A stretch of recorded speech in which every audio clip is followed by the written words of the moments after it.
Yes, folks, it's another amazing day. Yes, it's actually pretty sunny on the outside right here in Durham, North Carolina. I was actually enjoying the weather and got a chance to step outside while doing some of my regular work and all of that, some of the testing and grading that I do on a regular basis. So I was having a chance to check out some of the amazing weather that was going on the outside and really enjoying it because I definitely pulled out my chair and got a chance to enjoy what was happening in that regard. So some truly great weather was going on and I was enjoying it. But a lot of things are still going on in the world that have got us concerned and all of that. So a lot of folks are still out there getting their vaccinations and all of that. I know that I want to say that the president said he'd like to see 75% by July and all of that. So we'll see if that transpires, as a lot of folks are trying to get to that and get to that herd immunity that is being talked about and all of that. And then I just recently saw that even though the Derek Chauvin trial had ended and it ended in a guilty verdict, it looks like some of that defense team is trying to put together claims for an appeal. And some of the claims include jury tampering and the fact that they feel that they did not get a fair shake in the trial. I don't know that I necessarily agree with that, but it'll be interesting to see how that all plays out as well. And then, of course, I had also seen recently and heard a friend of mine talking about the fact that Morgan State, a HBCU, had pulled out of a debate tournament because of what they felt were some racist claims as well. So a lot of things are going on in our society. Of course, folks are also paying attention to what's happening in the sports world, as well as a number of other things that are happening in society as well. So definitely always great to have the online dinner party and to have some amazing guests to join me as well. So get ready to bring on a few of the guests and see they've got going on in their life. So we have so many guests, and I'm gonna have John come on in a little bit as well. But first off, I want to bring in a man who's involved in the podcast world as well. So love to hear you share a little bit about what you've got going on and a little bit of the things that are on your mind. And then we'll bring in some of the other guests and we'll just have a fun conversation about life in general, because that's what the online dinner party is all about. So if you'll share a little bit about yourself and where you're calling in from, and a little bit about how things are going on in your own life, because I know a lot of times different places, different regions have different attitudes about whether they've got the vaccination. I know that I'm being a little bit late on it, and my brother keeps teasing me about that, so I know I need to get to it. But I've also got like this crazy busy work schedule that oftentimes stops me from getting to the clinic or to the Walgreens, but I definitely think I have some off time tomorrow. So that's on my schedule for tomorrow and all of that. But how about yourself? Hey, Mark, how you doing? I'm doing good. Good. Yeah, my name's Louis Scotti, and to make a long story short, my life has evolved through ups and downs like the rest of us, and eventually led me to the ideology that we need to learn how to deal with our emotions better. Mm-hmm. Emotions can make our lives balanced, or they can rule our lives and make our lives miserable. So I developed a course. I wrote a book, Our Emotional Life. There it is, the wrong side of the camera. I put a course on Udemy called Our Emotional Life, the Neuroscience of Our Emotions. And basically, my goal is to get everybody to take a course in their emotions and stress. The way that our brain develops in early childhood and youth has a significant influence on the way our emotions develop and our personality develops when we get older. Unfortunately, when people finish education, high school or college, they think that learning is over, but it's just begun. And go ahead, Mark. What? Yeah, you actually bringing up a couple of very interesting points. One is, and one of them is even tied in to this particular network, Pod TV, formerly IBM TV. But I know that one of our founders has oftentimes talked about the fact that they feel that our education system is in the 18th century, even though we're in the 21st century. And it seems to me like what you're talking about, that you might agree with that. And I do remember teaching courses about, going to courses in grade school about health, about mental health, about physical health. And I don't even know if they do that as much these days. And then a lot of folks are very much concerned about their emotional health and their psychology with what's all going on with the pandemic. And of course, the other kind of societal issues that are out there as well. So definitely, it sounds to me like your work is even more needed in this particular time than maybe it's been ever before. Yeah, very interesting. The pandemic has definitely raised stress levels. And what's interesting about stress is mild to moderate stress in as little as 20 days actually can change our brain structures. And that's why people get stuck in cycles of anxiety and depression and over worry and frustration and not being able to focus their thoughts. So we need to learn how that stress affects our brain, which is very, very, very important, and then learn when that stress occurs how we loop through uh, different areas of our brain and we avoid the connections to the most executive levels of our brain. We lose those connections when we have stress, and we lose rational thinking, we lose impulse control, and we lose control over our emotions.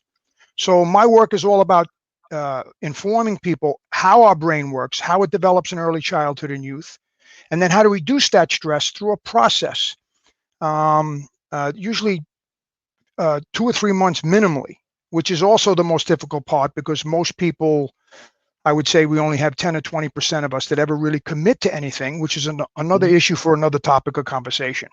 Right. Yeah, because one of the things that I know that they say, and I'd be fascinated to know what you found out in your research, is that we only use a limited amount of our brain power anyway. It doesn't matter whether you're a member of Mensa or whether you're a person that's just the average Joe. It seems like we only use a little bit of our brain power that we actually have. So they say it's like a whole human machine up there that we only maybe use. I've heard as low as 5%. It might even be less than that. But I was just wondering your thoughts about that and whether you agree that that's something that we need to be doing better with is the use of our actual brain power that we have. Well, the point is that research has shown that we do use most of our brain. The issue with the brain is you have to think of the brain like a high rise. Okay, you have the base structures, which is our instinctual breathing and blood pressure and heart rate. Then you have the midbrain, which is all about our emotions and memories. And then you have the prefrontal cortex, the front part of our brain, which is our executive functions. Now, there's a lot more to the brain, and these interconnections all are required for us to function properly. The problem is that if we're taught in early childhood and youth how to be patient, if we have responsive parents, if our environment is conducive to feeling safe and secure, if our questions are answered, if when we fail, we're told it's okay and try again, and several other factors, we develop these executive functions. That means that the front area of our brain connects more deeply to the other areas of our brain. So when we need to make a choice, it goes to the executive floor and they discuss it up there. They decide whether it's a good choice or not, whether we should do this activity, whether we should choose this path. The problem is in youth and childhood, when we don't get these positive experiences and this nurturing environment, an extreme case would be a traumatic childhood. But to different degrees, we don't develop these executive functions. At most of the time, by the time we reach the age to enter school, we've already have a predisposed tendency as to whether we can learn, develop relationships, and control our emotions. That's how important that early part of our life is. It develops our ability to cope with stress, to learn, and to be creative. So in reference to your question about how much brain we use, I think the question becomes more, how much are we prepared to use the brain that we have by developing the different areas of our brain so that we function better when we get older? Yeah, that makes a lot of sense.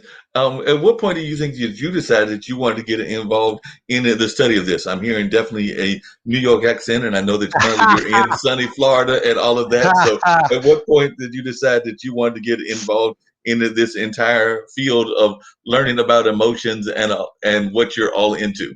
Okay, interesting question, and I appreciate the question. I grew up very insecure and a little timid. I was kind of frail. Then I found sports. I became a high-level athlete, got confidence in high school, went to college. I opened a business making artificial limbs and braces. I was a professor at NYU Medical School. I've taught anatomy and physiology in some of the nursing schools down here in Florida. I had a martial arts school in New York, and I think that particular school was really what put my God-given skills together.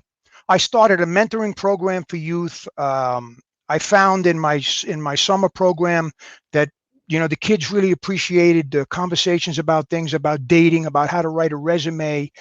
And one thing led to another, and I started to write a book, which I rewrote several times. I guess that's part of the process.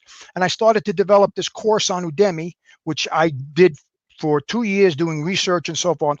And in the discovery of trying to become better at what I did, I learned all the functions of the brain, in particular in reference to the specific areas I mentioned before, and how they affect us, and how stress affects us.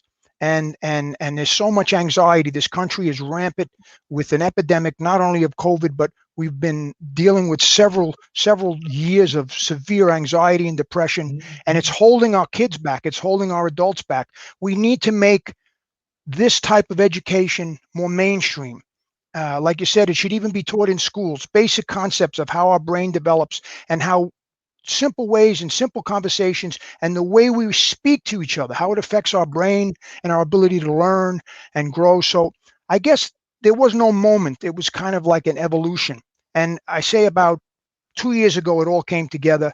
I developed a website, Our Emotional Life, and it offers courses. I put the course on Udemy. That's a free course. I wrote the book.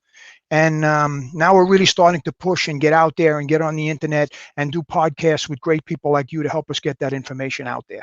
Yeah, we definitely want to get the information out there and everything. And speaking of getting the information out, I also want to bring in a gentleman that has got his own mobile app and everything. And even though we have the same last name and not related and all of that, but we'd love to know if you could tell us, John, a little bit about this mobile app that you're putting together and some of the things that it's going to be involved in and all of that. Because as I was telling our other guests, I don't always feel that a lot of things are taught in our school systems that should be taught. And I would argue entrepreneurship is one of them. But you've jumped into the entrepreneurship whole hog and all of that. So tell us a little bit about what you've got going on and about the custom mobile app. Sure, Mark. Thanks for having me on. And you never know, we might have a distant relative back there. So I've got a side business called custommobile.app, and we are the first agency of its kind that I'm aware of that custom builds branded mobile apps for podcasters at a price that's affordable to everyone. So at $6 a month, we can custom build an app that pulls in all the content that a podcaster is publishing. It can be the podcast itself, also YouTube videos, any blog content. So you can deliver all your content under one roof, under your own name. So that's the idea. We've got different tiers for different purposes, but we wanted to start getting the word out there that this is an option now available to everyone. It's no longer inaccessible to an independent podcaster or any small business owner to have their own app for their business and not only deliver their content, but convert your prospects, your listeners, your followers into customers and start building a business around what you do best.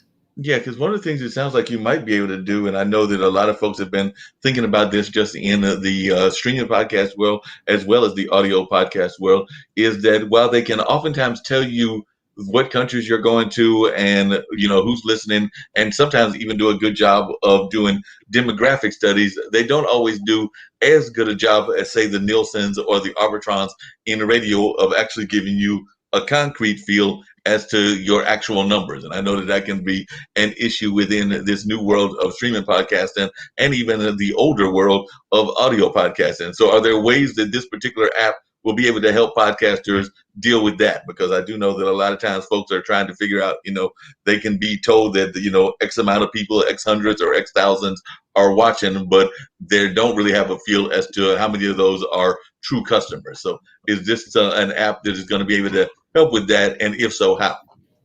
I think so. So we're not a podcast host, so you wouldn't be hosting your audio or content with us. We're an app company, so we would make apps for you and we would give you analytics around the app. So how many users have downloaded the app? That's a concrete number of your listeners that have downloaded your app onto their phones. And the primary benefit of having an app, the way I try to describe it, is the same as having a website for your show or for your business. That's your home on the web where you want your listeners to come to your home engage further in your content with yourself, and then convert to becoming a patron or a customer. That's the purpose of having a website. And now you can afford to have your own app.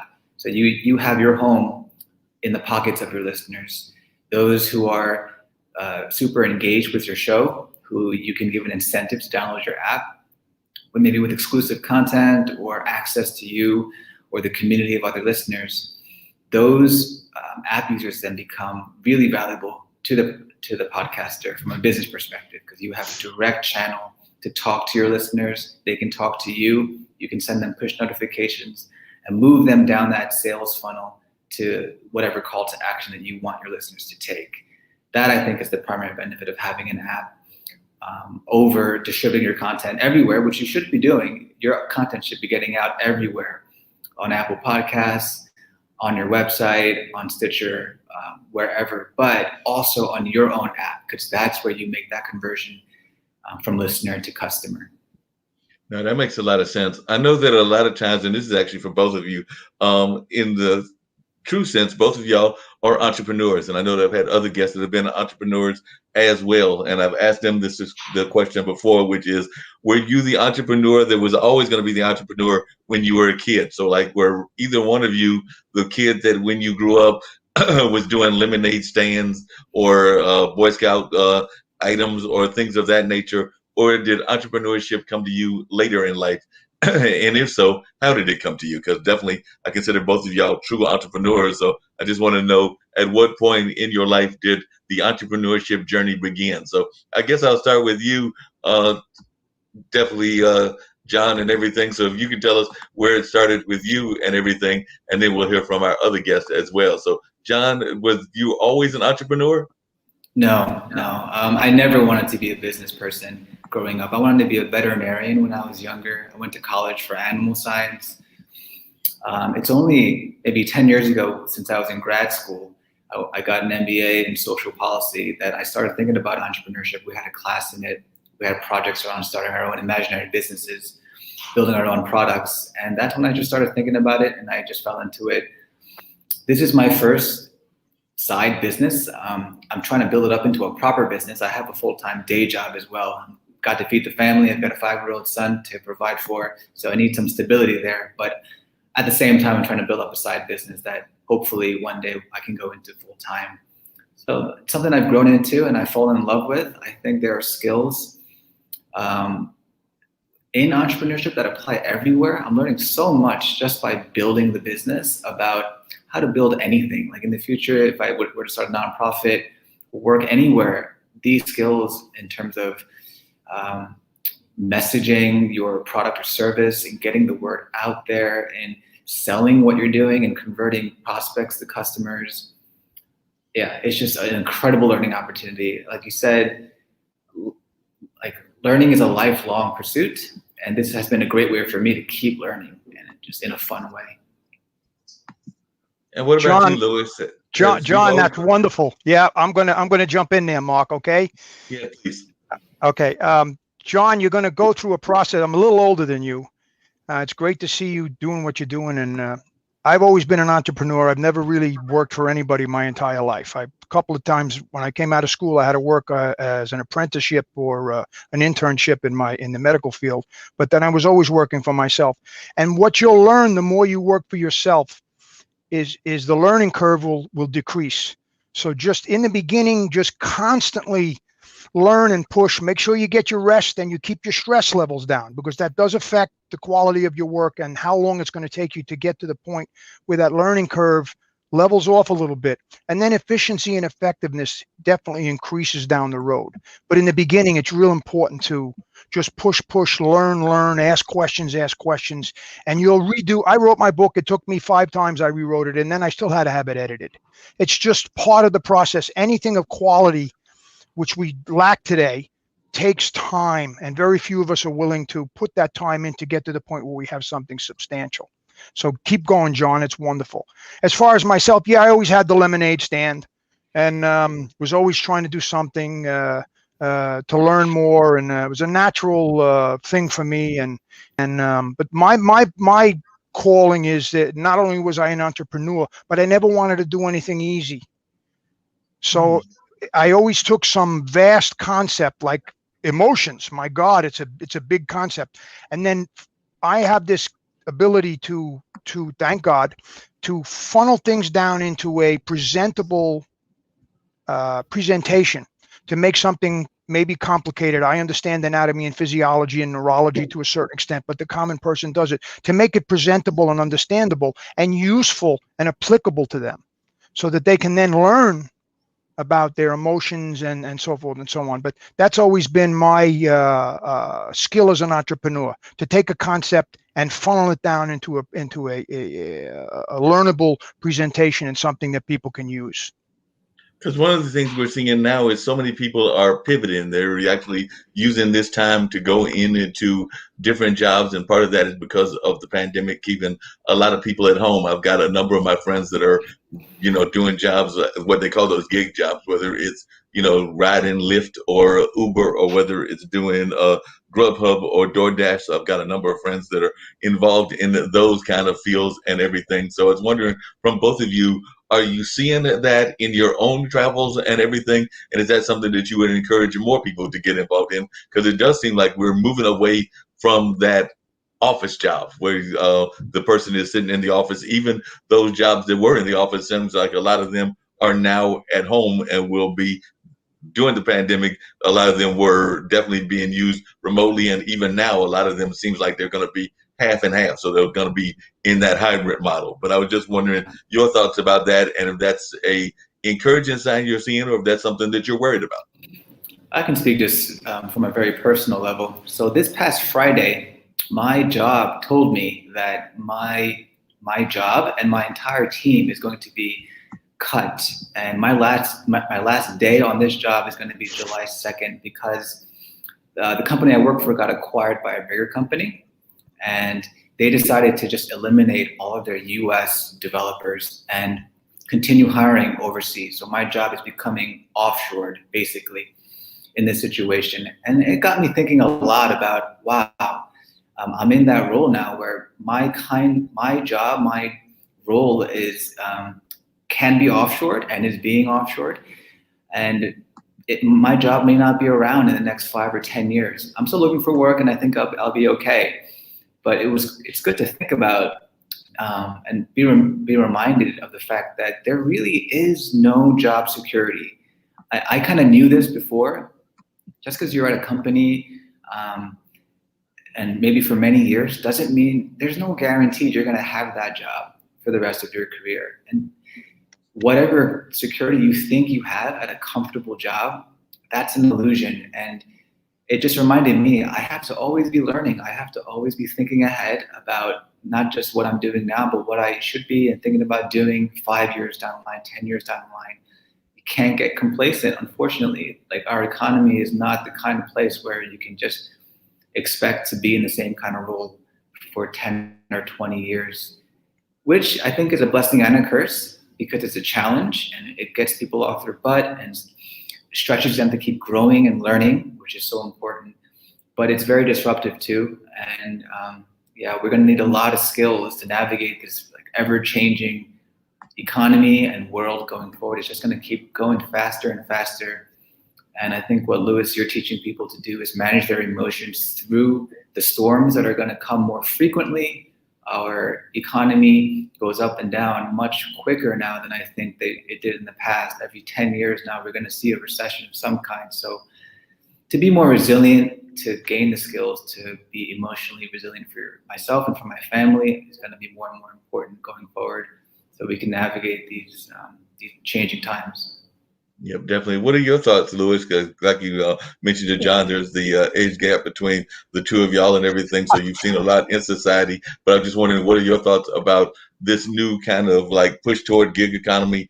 And we were having remote work, and now it looks like it's going toward that hybrid model. And I have heard of people that are even going and taking jobs overseas because they're finding that those places are making them more accessible, whether that's like some of those exotic locations like the Baha'i or other kinds of places like that. But I have heard of people that are doing that kind of transition with their work as well. Well, I maybe again because I'm older, or maybe it's just my own intuition or evaluation. I find that corporations today are less concerned with their employees and the communities that they live in. Not all. There are some great companies out there that are very employee orientated and reward their employees. But for the most part, I think that capitalism is wonderful as long as it stays connected to the community that's built it up. Employees work their tails off, and the vast majority of the shareholders are making all the money. I've always believed in sharing profits, or they call profit sharing, or having some type of situation where the more a person works in a company, the higher their percentage of profit gets put into their pocket. I think not only is it just a function of changing times, and I don't think it's as much because of COVID. I think it's just that the bottom line of companies is too much money first. My father always taught me money is super important, but it should always be a little behind service and quality. I think we've lost that a little bit. Yep, I definitely agree with you on that. What are some of the things, Louis, that have surprised you when you were doing your research on your book and everything? Because I'm sure that no matter what we do, we are always surprised by things that we find out that we were not expecting to find out. So as you were doing your research on emotional knowledge and all of that, what are some of the things that truly surprised you?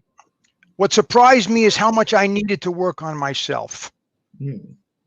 I found out how much my own bias and prejudice was not conscious to me.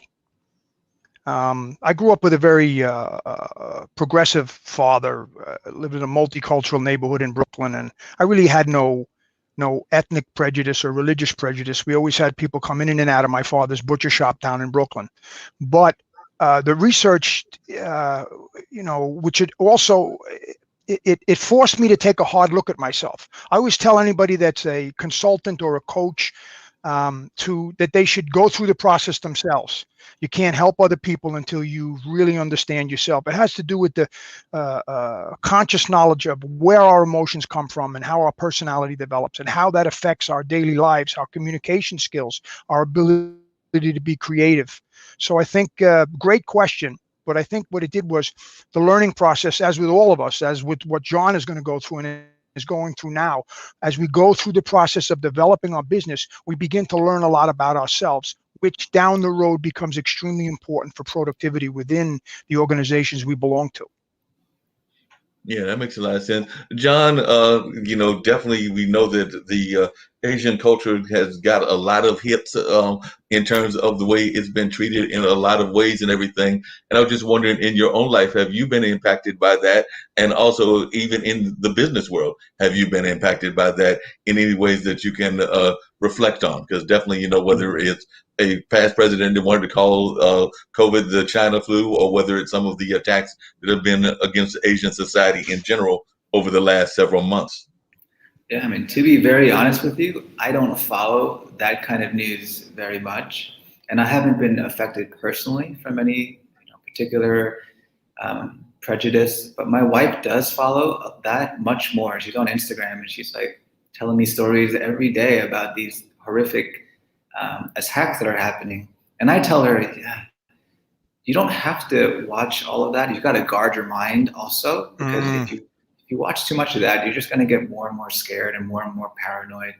So there's some of that. You want to guard your mind also. But personally, I haven't experienced any of that personally. I'm not going to deny it's happening because I don't, I'm not everywhere. I don't know. The news is what it is. And it's a shame. Maybe it was probably always happening. It's just getting more notice and attention now. But, yeah, that makes sense. Yeah. Louis, that actually raises an interesting question, because I do know that even in talking to young folks that are in there, because I actually live not that far from Duke University campus, so in talking to some young folks that are in their 20s and their 30s, and even some that are in their teens, they do get caught up in what I call the like culture, which is meaning, you're looking at Facebook and you're wanting to get the likes, you're wanting to get this and that. And I definitely find that a lot of times in terms of activism and things of that nature, this generation is a very woke generation, to use that term and everything, but definitely in terms of the whole concept of being intimidated or feeling that you're worried because you want to get a certain amount of likes and all of that. That's an emotional issue. So I was just wondering, would your book even deal with that? And if so, how does it deal with that? Because I do find that a lot of our young people are worried about fitting in, and that's an emotional thing as well as a mental thing. Well, absolutely. You know, peer pressure never ends, but it's probably more heightened in, teenage and early adulthood. And yes, it is an important topic that I discuss, especially with parents that are dealing with the emotional issues with their children. We are becoming way too screen orientated. Pick up a book and touch the paper. Read a book with substantive quality, with texture that your fingers feel, three-dimensionality. We know we shouldn't be giving cell phones to kids under, I think it's 5, but definitely under 3. It stifles their creativity and some of their growth. Stress, anxiety, and depression has become rampant, and as you said, Mark, it has a lot to do with wanting to fit in, and that also feeds into the internet, television, advertising, marketing. Marketing is a nasty word. Okay. Not always, of course, but the research that marketers do to try to provoke sales in cosmetics, in clothing, skincare. How many more creams do we need for our face? This all creates a social stigma that requires us to fit in, and I think it's getting worse, and I think that that's one of the primary contributors to the increased stress in youth and needing to fit in. We have to have, every 6 months they buy a new cell phone. What are they, insane? I have the same cell phone for 2 years. It cost me $200, and it does everything I need to do. They take cell phones away from kids. They find that they go through withdrawal symptoms as if they were on a drug. So we have to start to invest more into educating parents and teenagers and youth and even adults, but primarily the younger people, on the effects of too much screen time. Play a sport. Get outside, go for a walk in nature. Do a little meditation. Read a different book a week on a different topic. There's several things we can do to reduce that stress. And you're right, Mark, it's extremely important to do so. Yeah.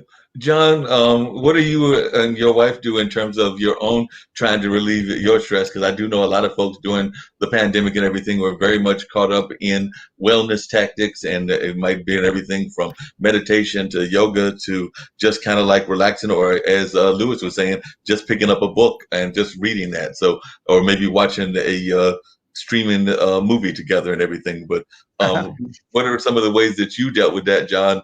And also, if you have any kids, how are you going to deal with social media with them, or if you don't have any, when you have them? Yeah, there's a lot there. I can just go into some of my daily practices.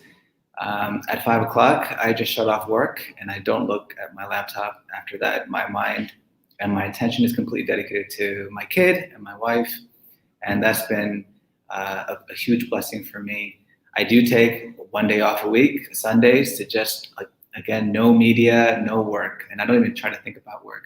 So having that daily and weekly Sabbath has been really beneficial for me mentally. And now I look forward to Sundays when I can just shut it off. Because as an entrepreneur, Louis, you may know, it's just always on the mind. It's always clawing at you, wanting you to think about it and how to be growing it, how to be working on it. So that's been really helpful. I'm also a Christian, and for me, that's the primary identity, part of my identity. And I spend every morning about half an hour reading and praying. And for me, that's a lifeline. That's the one thing that I think puts everything back into perspective and gives me a healthy balance and perspective on life and on the day ahead. My son watches TV. We try to limit that.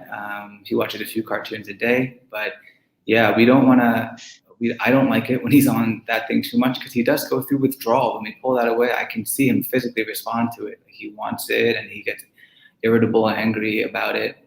So we're trying to limit that, but it is a tool that we use sometimes to get some work done and occupy him while we have to do some other things. I personally, I don't watch very much.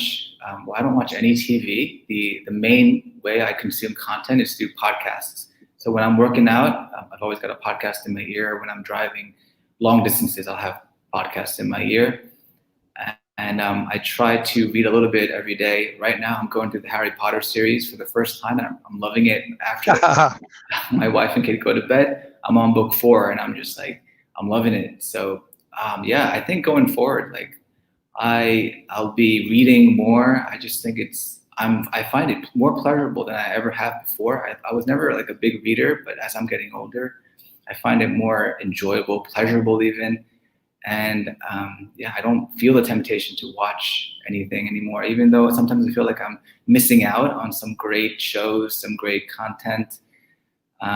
It's just not part of my routine, and I can't carve out the time for it. So it's just fallen off the wayside. Yeah, that makes a lot of sense.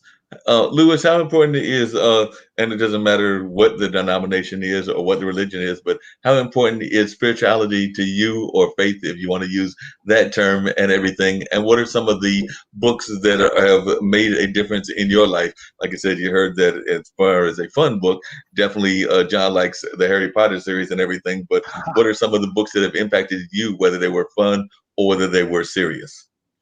Well, I grew up also as a Christian. So I had the weekly walk across the street to the church, and I find that I've developed into more spiritual concepts. Deliberately studied several religions. I studied Judaism. I've studied Buddhism. I've studied some of the Japanese religions.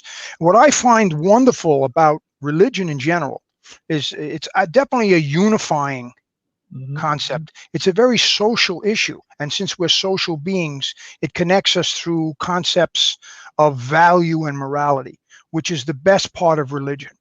And I find that at the core of every religion, not the extremist ends of religions, which in every religion there are, but in the core essences of all religion, they're all about paying attention to each other and caring for each other and growing together and taking the time to be grateful for what we have, and to be thankful for what we've been given, and to use what we have that God has given us to accelerate our lives, or I should say, develop our lives, and then use what we've learned for the benefit of others. And I consider that my kind of definition of spirituality, to take that universal energy, God, the wisdom, develop it within ourselves because it's already been placed in us, and then use what we've learned to help others develop themselves.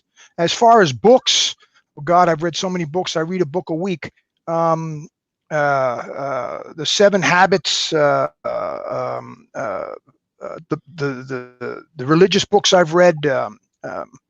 I've read Harry Potter. I've read I love Star Wars because of and I love Harry Potter. And the basic reason why all those books are great, or those concepts, is because they are spiritual. They talk about something unseen, unknown, the Force in Star Wars, or the magic in Harry Potter. That's all. That to me, that's spirituality. That's part of the energies that unite us all. So yeah, they're all great books. There's so many books out there. God, I don't want to waste your time. I'll just give you a list. So I guess that's the answer to your question. Excuse me. No, I agree. I actually watched this very powerful news series, and it was several years back. I think my dad had actually invited me to come and watch it. And it was with either Peter Jennings or Ted Koppel, or one of the major anchors back in the day. And that's actually what they just said, was what you said, was that they had studied all of the religions of the world, and they found that they basically had the same basic tenets and everything, which is basically love your neighbor, respect those in your life, and a lot of the other basic tenets. And it was the extreme ends of it that definitely kind of like were the forces that gave religion or spirituality a negative aspect. But the core value, whether it was Eastern religion or Western religion, and some would even argue those that have no basis on their religion, was the same, which was respect and love of your neighbor, and love your spouses if you've got those, and things along those lines. But and definitely respect your children and respect your parents. Absolutely. So it's a lot of those same core values and all of that. So that was just good to hear that those core values do exist and everything. As you've been going on your entrepreneurial journey, John, what are some of the things that have surprised you about that journey that you were not expecting? Like I said, as we go on these different journeys and you've been working on this app and everything, what are some of the things that have surprised you that you were not expecting? Yeah, I was surprised to learn how long it would take to build a business, how difficult it is to find customers. To get even one paying customer is incredibly difficult. So yeah, I've learned a huge appreciation for the process and just how difficult it is to build anything that survives. And I'm not there by any means. I'm still on the journey. All right, keep going. Yeah, I mean, yeah, I've got a huge appreciation and patience. My patience has really developed through the process. Yeah, I'm looking at the long term, not short term goals. And if folks are wanting to get the app, who are some of your target market and how would folks go about reaching you to get in touch with you and everything? So Mark, you are my target customer. So anyone like you who has a show, just go to custommobile.app and you'll see what we're offering. We're the only ones offering this service as far as I know. So yeah, we can get an app built for you and published usually within 2 weeks. We can submit to the app stores within a week.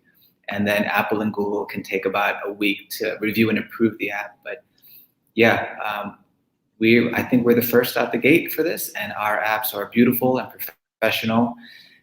And we'd love to have you guys check us out, both of you. Cool. Thanks, We'll John. definitely have to reach into checking that out for sure and everything. And Louis, along those same lines, I had mentioned that earlier. I'm sure that there's some things that have shocked you about what folks don't know. I know what I asked you what you learned, but what folks don't know about their own emotions and everything. So what are some of the things about the audience that have shocked you? I think that in general, it's the lack of, I guess, social or conscious awareness to even attempt to improve their emotions. It's like like I said before, it's like people finish high school or college and they think learning is over. That's just the footing. You find that people that continue to learn and read are the ones that knowledge is power truly. Even from an economic standpoint, it'll benefit your business down the road. The more you learn about different topics and how to interact with different groups. But I find that the social meme is not geared for continued learning. It's not taught in our mainstream schools, of course. So then, therefore, we don't grow up with that mindset. But I'll take a person through a course and I'll find that they didn't understand, of course, the neurology, how the brain develops in early childhood and youth, and how it actually turns on some genetic markers. I don't expect people to learn that if they're not in the medical field or in neurology and stuff like that. But the people are surprised about that, and I find that they like that because they realize that it's a physical change that's creating their emotional symptoms. And therefore, it helps me teach them how that when they reduce stress, the changes in the brain that occurred, the disconnection from the frontal cortex, the executive brain, the enlargement of our amygdala, which is our threat detection center, and the increase in fight, flight, or freeze as a faster response when we're stressed because we've lost the concept of the executive functions where we can make choices with a little more rationality. I find that knowledge gives them a tool to say, maybe this isn't all my fault. Yes, you're responsible for it, but if you've been stressed or you're in a negative environment, if you've gone through some traumatic experiences or excessive stress over a period of time, it really isn't you're really not in full control. And I think that's the best thing that they learn. And that helps them take the course.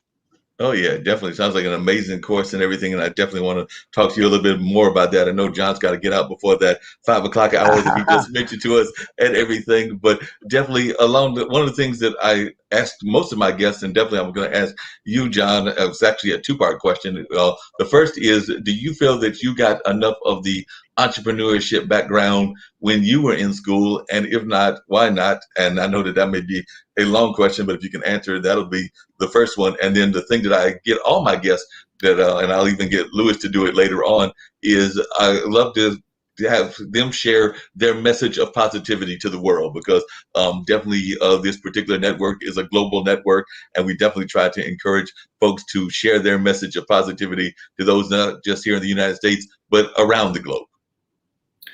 Yeah, so to the first question, definitely a no. I didn't know anything coming out of school compared to what I know now. And I think the only way to learn how to build a business is to build a business. You just have to start and go through the motions, take it step by step, and build it brick by brick, and you'll learn as you go. I think that's the only way I could have learned, and I couldn't have prepared beforehand, really, to face the unknown challenges that I have building a business. So I'd encourage anyone who is thinking about building a business just to go ahead and start. It doesn't have to be anywhere near perfect. It's not going to be. So just start, accept it. It's going to be ugly in the beginning, but you put it out there and you start refining it and tweaking it, and it will change, because the world is always changing and your ideas are never going to be perfect and fit the world right out of the gate. So that's the first question. I missed part of the second question. I think you said to share a positive message to positive message, positive thoughts. That's something that we try to do on this network on a regular basis. So yes, any words of encouragement or positivity that you have. Yeah, so I've been trying to encourage my team. We've all been let go at the same time, and just to try to see, it's very difficult, but try to see the challenges in your life, the storms that come into your life, as opportunities. And what I've noticed in myself is this sudden change. I woke up one day, I had no idea this was coming. I just got a call from my boss, and he told me on the phone with the HR director, and he broke the news to me. So it was out of the blue, and it was a shock. But as I processed it, I realized, I was too complacent, and this experience helped me understand where my anchors were. If I think of my life as a ship and I've got anchors on different things holding me in place, what a storm does in my mind was it cuts those anchors that are not the primary anchor, and right. it detaches me from those things that aren't solid, and it helped me depend on, in my case, God as my primary anchor in life, and lean into him more and trust him more and hope in him as I face the unknown and look for work again. For me, that's an invaluable lesson and a great reminder. Whenever storms come, and they're going to come again, this is probably not the last time I'm going to be fired or laid off. It's just a part of everyone's career. So to get used to change and being reminded of where your primary anchor is. What are you anchoring your life on? Is it your skills? Is it your savings? Is it you think the economy is in a good place and you're going to get a job real quick? Where is your primary anchor? And yeah, I'd say change is a great opportunity to remind myself and others where their anchor is, and clarify that for themselves. Yeah, that makes a lot of sense. Louis, I'm always surprised, and actually it comes back to what was going on with John and everything, when folks are actually let go of, and I'm oftentimes surprised, because it seems to me that that's the worst time, and it gives them an emotional crisis, because I can't tell you how many times I've heard of people that have either been called, has been fired by a call, which seems very kind of callous in my mind and everything, or they're let go of around the holidays. And I know part of that is because one of those holidays falls at the end of the year, which is the calendar year. And then sometimes people are let go around the 4th of July or stuff like that. And of course, that's the fiscal year. So I get why corporations do it, but at the same time, it does seem like that would be added to the emotional stress. And there's enough stress when you're fired or laid off in the first place. But I was just wondering your thoughts as one that has done studies on this. Is it something that corporations need to be more aware of, or do you think that they're aware of it already? No, they're definitely aware of it. And I think that the level of empathy and compassion in corporations has subsided. But I think that the main point is the more we learn to depend on ourselves, the less these circumstances will affect us in a stressful manner. Like John said, he just never expected that to happen, and when it happened, it's more of a shock. As John becomes able to provide for himself and his family with the business, he no longer needs to worry about getting fired. Okay, and that'll take time, but it'll happen because he's got the right idea and he's got the right attitude, and John is conceptually open-minded to understand that problems are going to occur, and that you're right. If you'd waited till everything was perfect, you'd never do it. So just go, get it done. But too many people are emotionally insecure, unstable, especially in today's day and age, and now especially with COVID. But I guess the message is, if you learn to improve your emotions, how you deal with anger, what it is. And anger is not a bad thing all the time. It depends upon how you use it. Fear is not a bad thing. It teaches us and gives us courage and teaches us to be aware of things. Emotions are positive, but we have to learn to view them in a positive way. And we have to learn how they're associated with our thoughts, and how irrational thoughts or we call cognitive distortions can affect our emotions. If we can get these things in balance, or recognize when they're becoming out of balance, and then get back to primary routines, we can avoid the extreme stresses that occur when things change around us. And that's what I'm trying to do with everybody, is get their emotions in check and learn to recognize when stress becomes out of hand, and then have the right processes and methods to bring them back on track. Yeah, that makes a lot of sense for both of you. And like I said, John, if you got to go, I understand that and everything. But what are some of the things that you feel that you learned most from this pandemic and from COVID in general? Because I know a lot of folks have reassessed their own lives because of what was going on. Some people even, started reflecting more about Mother Nature and about a lot of other things that are out there because of what we went through for this year and plus period and everything. But for both of you, what are some of the things that you feel that you learned during this pandemic that we've been through? I think one of the first things we learned was the importance of friendship. When we first got into lockdown, we quickly learned who our friends were. So that was really interesting. And we quickly learned what friendships we wanted to invest in. And so at this point, we're meeting more consistently with more friends than we had going into lockdown. And our friendships are much deeper now than they were ever before. So it was a great reminder to invest in friendships and not weak ties in kind of a shallow community. And that's a huge lesson. I think another lesson is life is not without risk. There is risk everywhere, walking out the door. And so to keep that in perspective, and not be overwhelmed by a risk, maybe that COVID is just one risk of many risks living life, and we can't sacrifice the quality of our lives too much to avoid all risk. And that's it. Definitely. And what about you, Louis? I think, I don't know, I don't really think I learned a lot more from the COVID. I think what it did, because of my research into humanity and our general nature and understanding, I think it gave me an advantage to understand how people were going to react. And they didn't surprise me. And naturally we're going to become more stressed. And true to nature, the people that are more prepared for stress did better with the stress, which just reinforced, I guess maybe what I learned is to reinforce my goal to give emotional education to people, so that they can better prepare for circumstances in that uncertainty, and prepare them better for the future. John spoke about risk. Risk aversion is a psychological term. There's a certain amount of risk that's healthy and a certain amount of risk that's unhealthy. And when risk goes into self-defeating behaviors, it's when we're too stressed and we become obsessive or compulsive, or we lose control over our emotion. But that balance of risk is important. Without it, we can't move our lives forward. We wouldn't approach a mate. We wouldn't introduce ourselves to a new friend. So I guess the main lesson I learned was to reinforce what my research has shown, and then to reinforce the fact that I really need to get the message out there.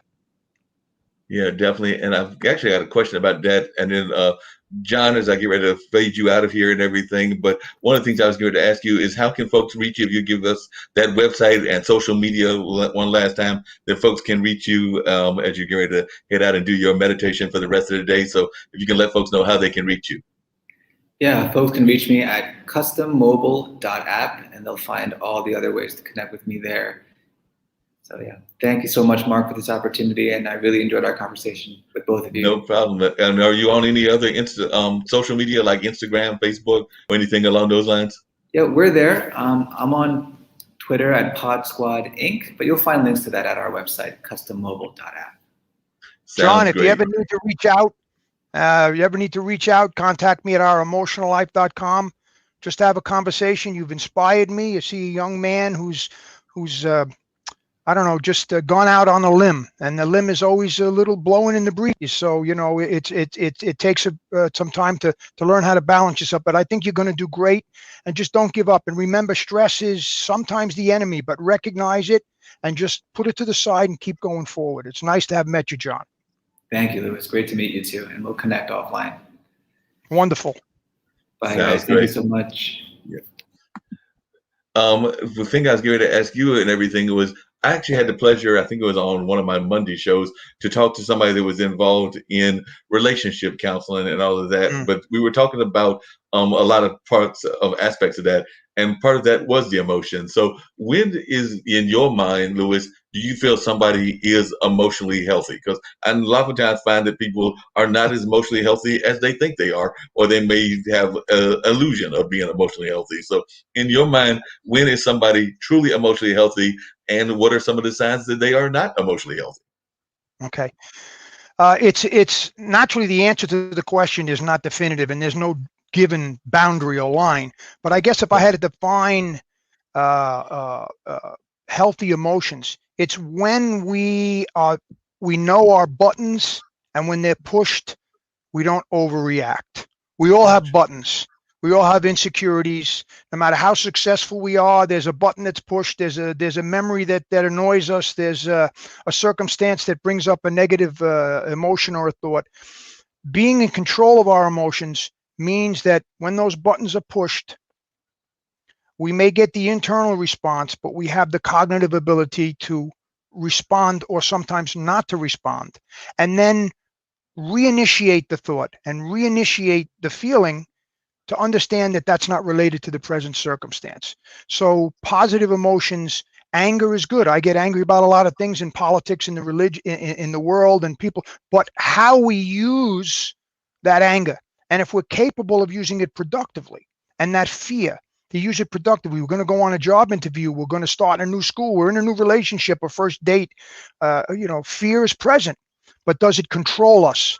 Okay, Hmm. or do we control our emotions? In other words, I guess that the answer developed through my answer, to be able to control the emotion as it arises and understand how it's affecting the present moment and how it'll affect the consequences of that reaction or response to anger and fear or the emotion down the road.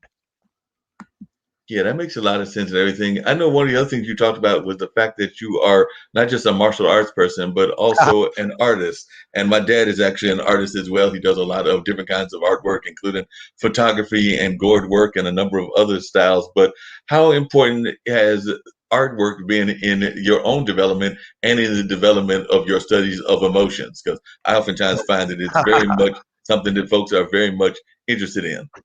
Well, art is meditation in another form.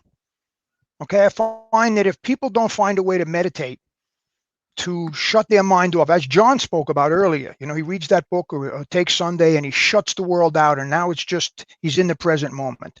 So I find that art, and you don't have to be a famous artist. I do a lot of three-dimensional art. I do cement sculpting, and I do metal work and stuff like that. Not on a tapestry or a painting or anything like that, but martial arts, military arts. Mhm. When I did it, I didn't think of anything else.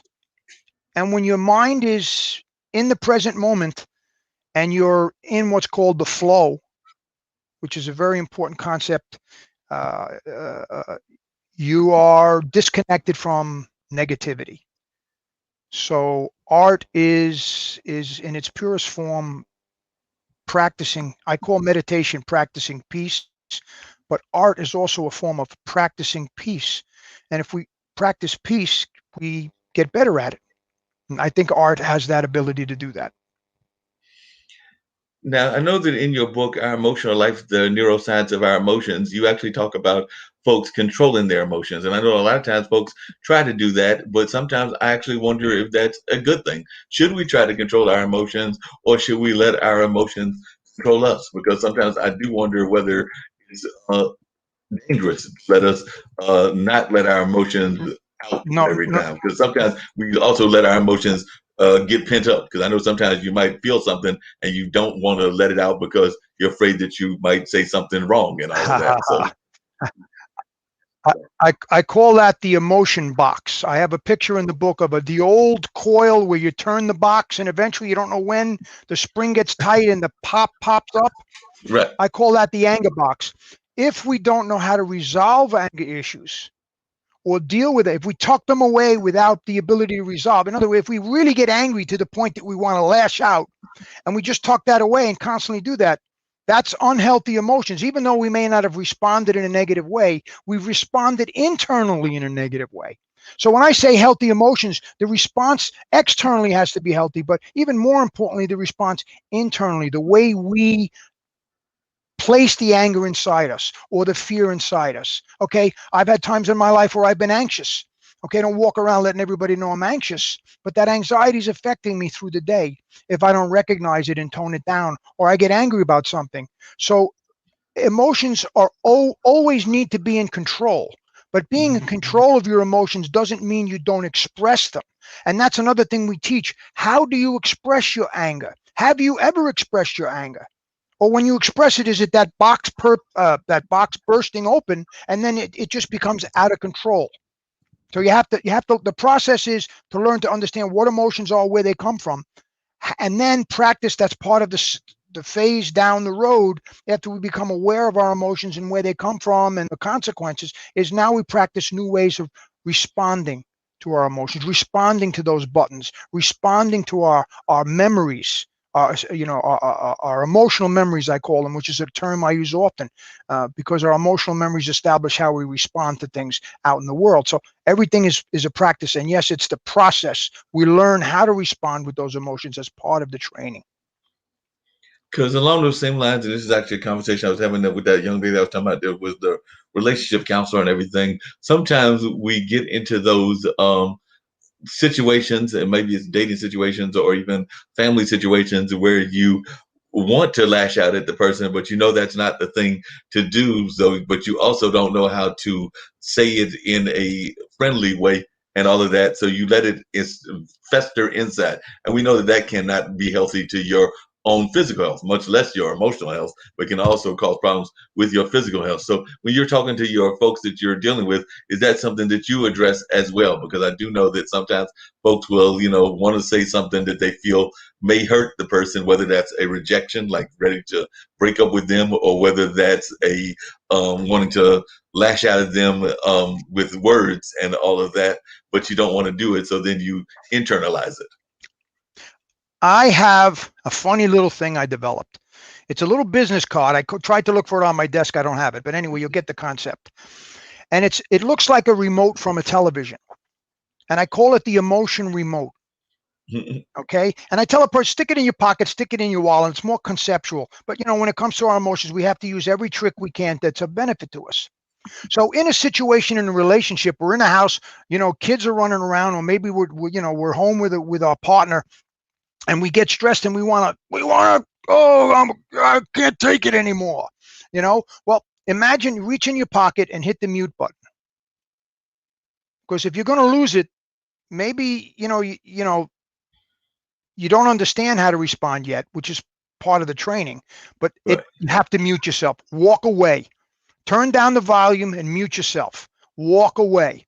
Okay. Of course, I use this as a gimmick, but it's a positive gimmick. And then later on in the course, if we have a conversation and someone will tell me I'll be on Zoom and they'll say, listen, I say, okay, take out the remote and rewind. Okay. Now let's forward but slow. Tell me what happened, what you were going through. And I teach them the process of becoming. Why were you angry? Because, you know, half the time, more than 3/4, has nothing to do with what happened. Had to do with what happened at work. The money's tight. COVID's kept us home. If you don't start to recognize, so, you know, education is a 360 thing. Right. So if I'm talking to somebody in relationships, you know, they have to understand their present stresses that aren't related to the other individual.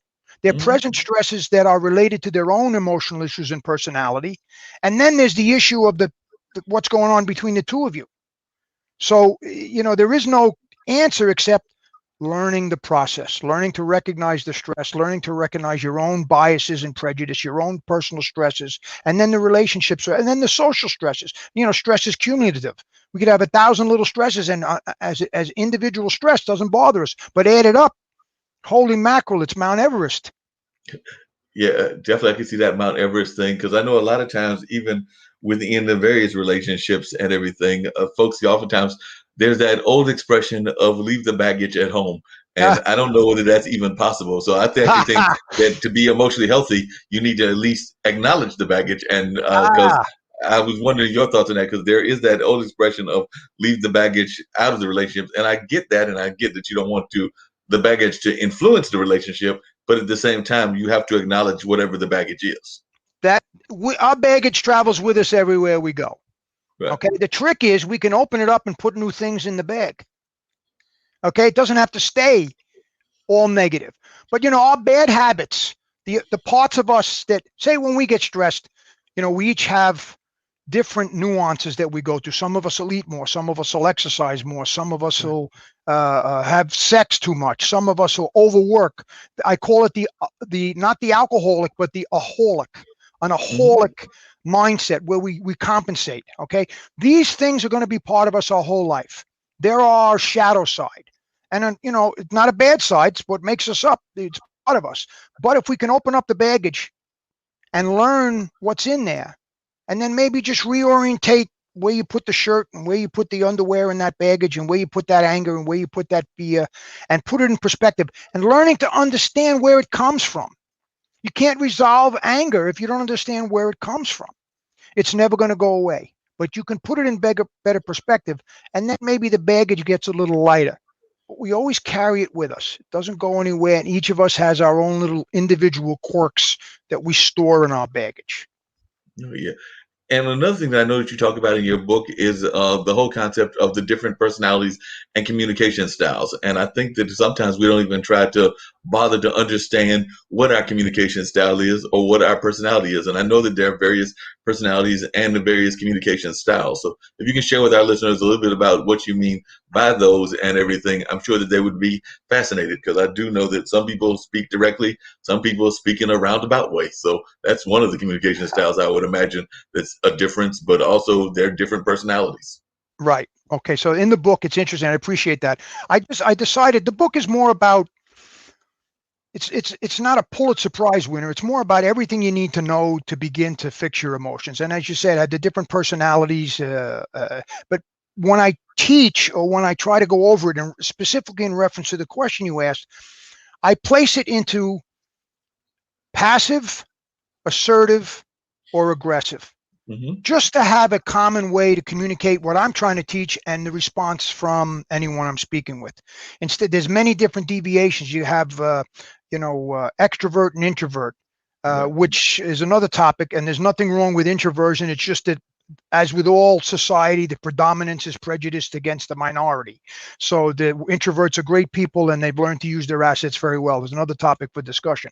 But passive people, okay, doesn't necessarily mean that they're introverted.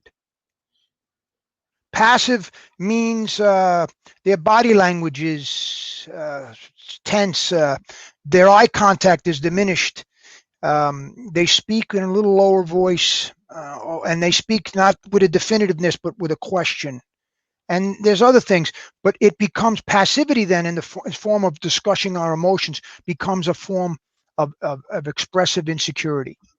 And it relates to the personality, and it also relates to their communication style, which is why I use those terms, because it also affects to their parenting style. They usually have all three the same.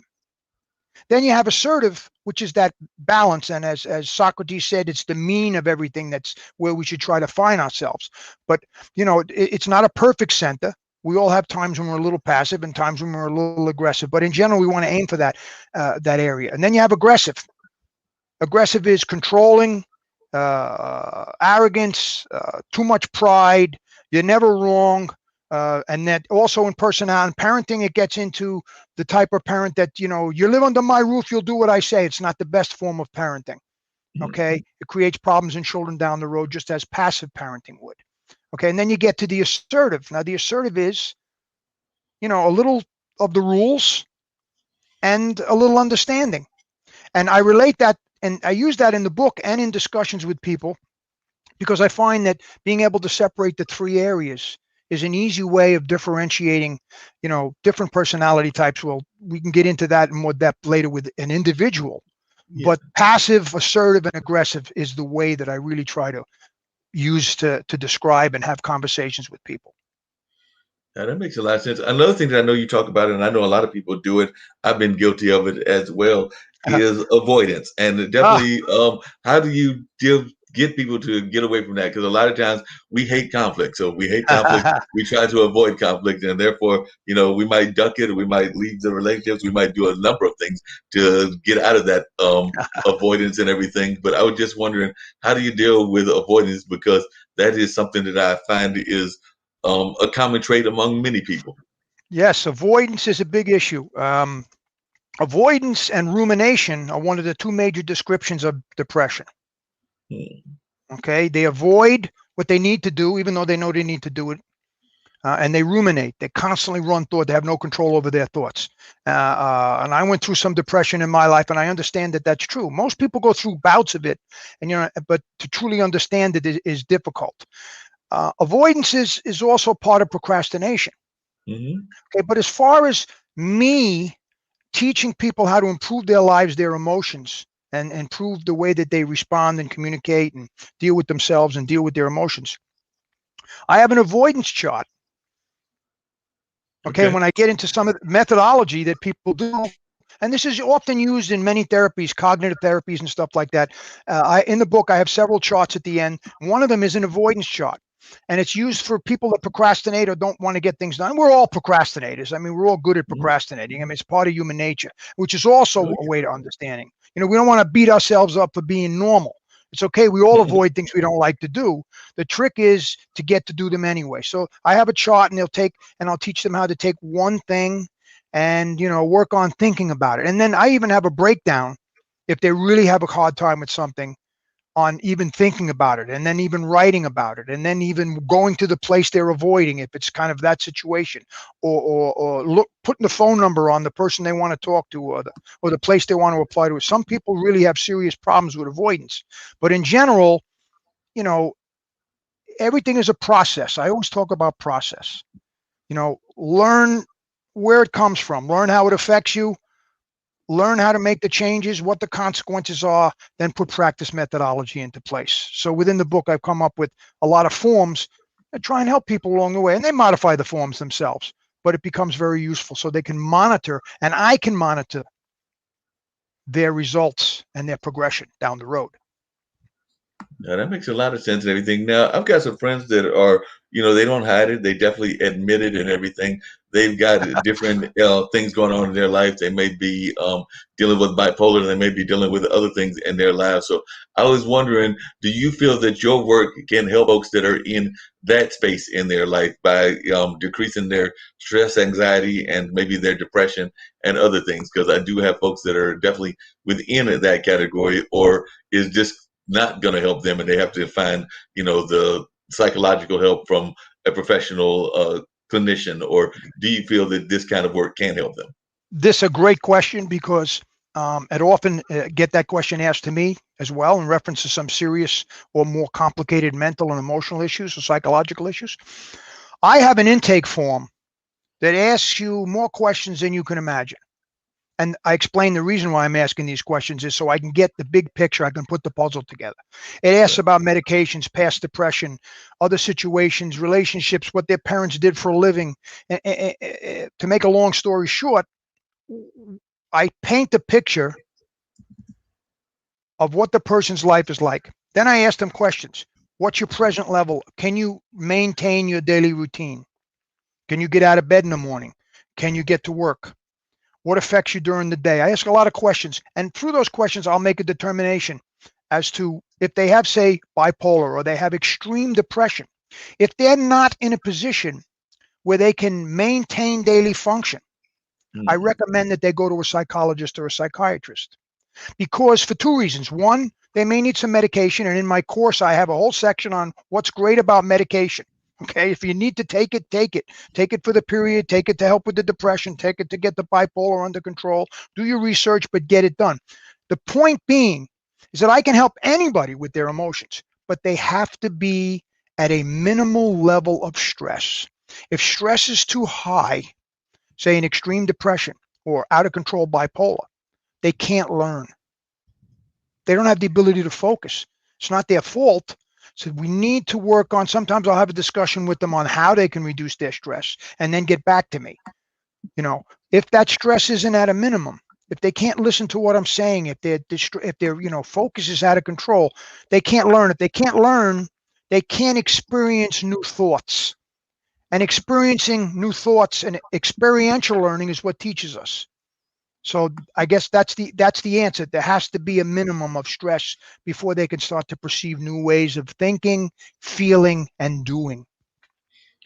I've actually got two nephews. They're going to be 12 and 13, so they're definitely in that grade school area and everything of that nature. But I was wondering, do you feel that this kind of work in the emotional field is taught enough by our teachers? Because definitely I've got friends that are in the teaching profession. Or would you like to see more teachers actually doing this kind of work at an early age, and maybe even as early as even beyond junior high? Because both of them will be in junior high now, but maybe it's in grade school or maybe it's in kindergarten. But I do remember, we used to hear about, a lot of this kind of emotional growth and definitely bonding kind of growth being done at the kindergarten level. And I don't even know that we do enough of that now. But I was just wondering your thoughts and whether you think that it should be done at that kind of early age.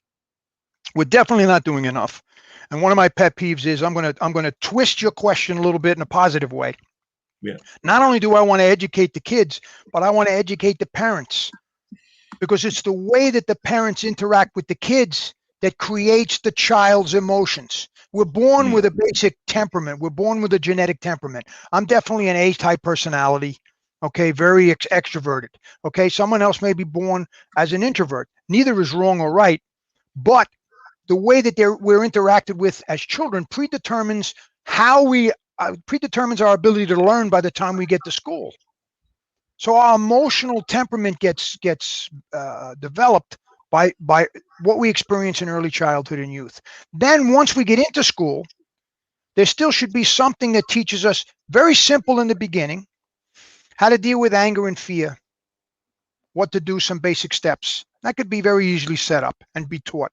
Then when we get into the upper grades, the 8th grade and in high school, the course should be a little bit more advanced, maybe teaching us the effects to how our brain develops and the effects of the way we deal and what we say and how we react on other people and our personal responsibility.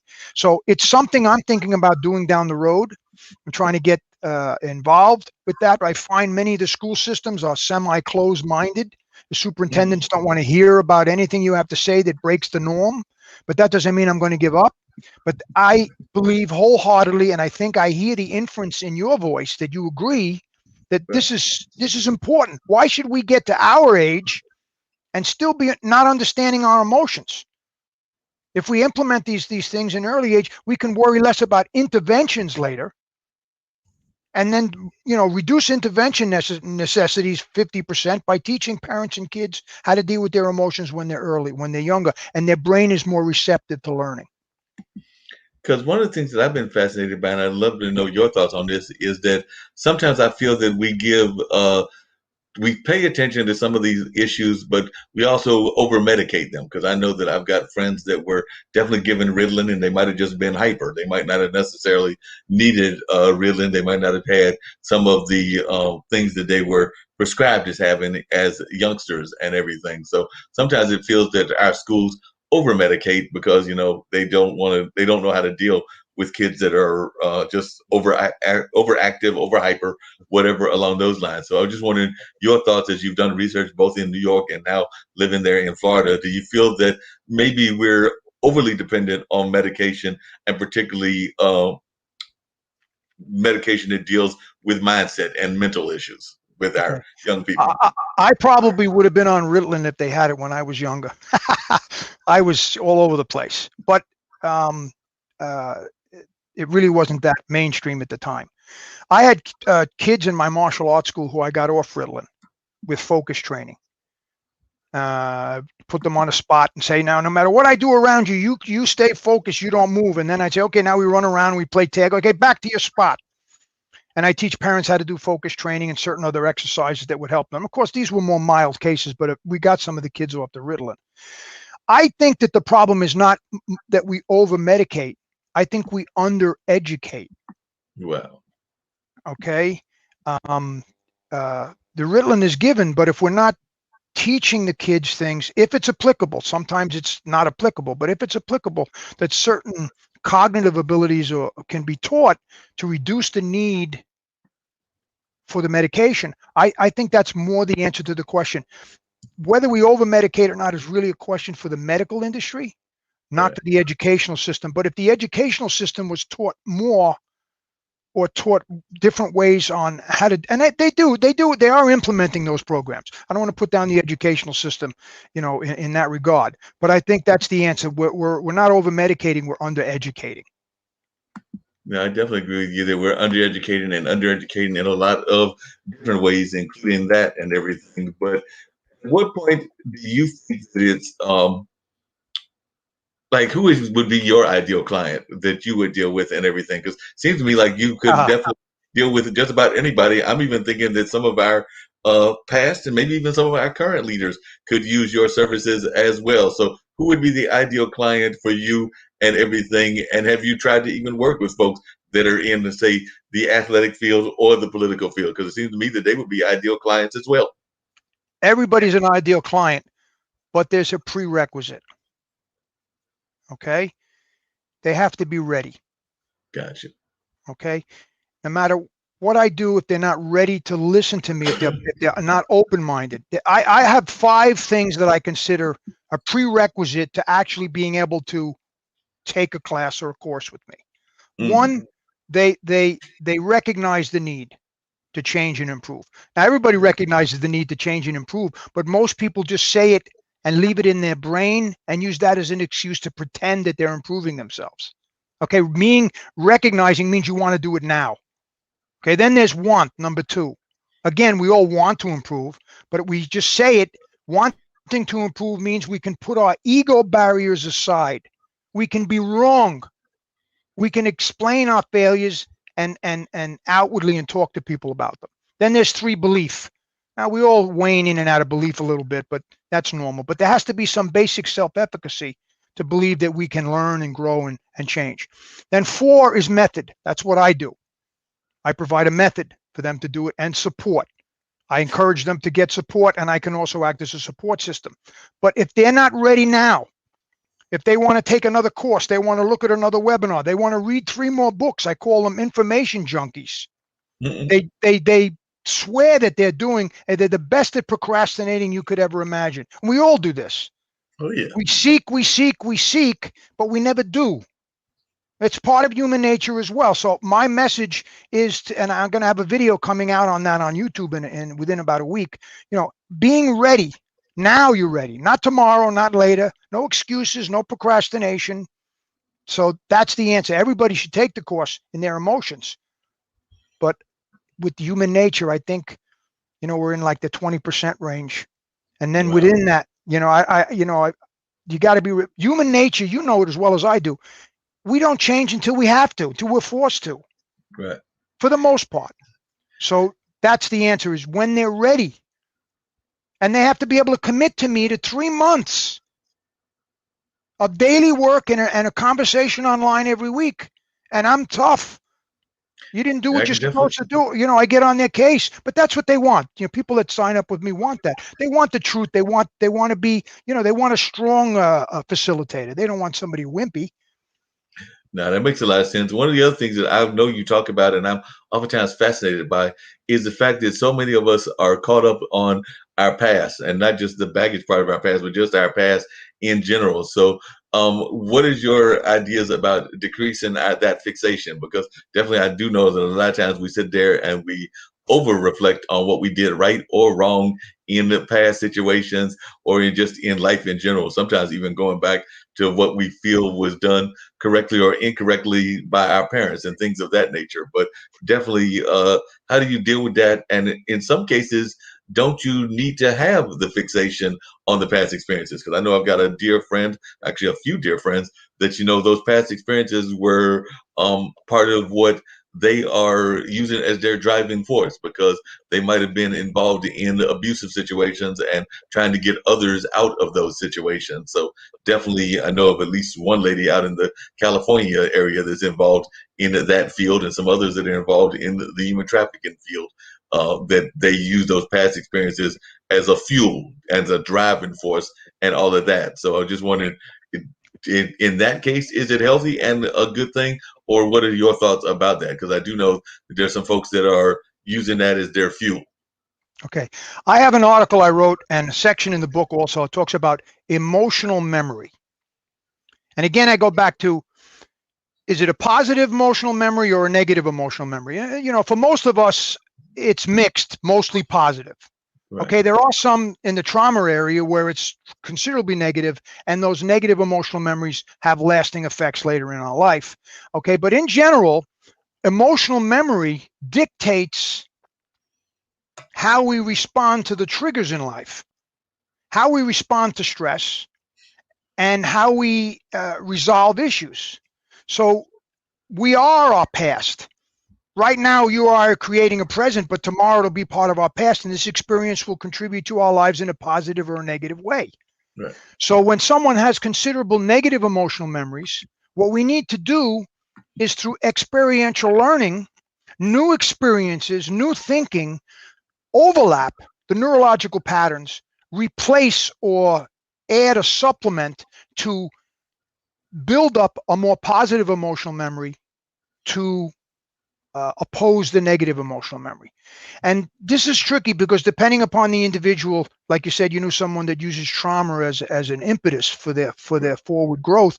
Some of us can do that and some of us can't. Depends upon the level of trauma and on individual personality and individual circumstances. But I always term it in terms, I like that term because it creates an understandable ability for us to understand how our past emotions can affect us. So a positive or negative emotional memory, and if we can reduce the stress levels to where we can start to get new experiences and increase those experiences to more positive emotional memories, we can lower the stress, regain control over our emotions, and improve the future aspects of our life. How much do you think of your own upbringing was what led you to this work in this field? Because definitely you talked about your dad, who was sounds like a great gentleman with a butcher shop there in New York and everything. But you also talked about the fact that you were, sounds like, somewhat of a shy kid and everything. Yeah, well, when I was growing up, I grew up in a standard American New York middle class environment. I grew up in an all white neighborhood.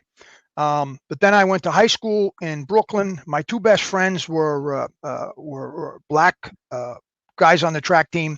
My father had the store in Brooklyn, so I had a wonderful experience. My father had, I don't know how to explain, he just had no prejudice. He treated everybody in a wonderful fashion, and it was genuine. It wasn't some sales or marketing pitch. Right. Okay, so I didn't learn prejudice. I mean, I have some. We all have our little quirks, but the word prejudice is really not how you would describe me. You know, I just had a great experience, but I also had the standard American parent that didn't pay a lot of attention to me. I was an athlete. I didn't get enough attention. I became a nationally ranked track star. I did hurdles. I ran track. I threw the javelin. I played football.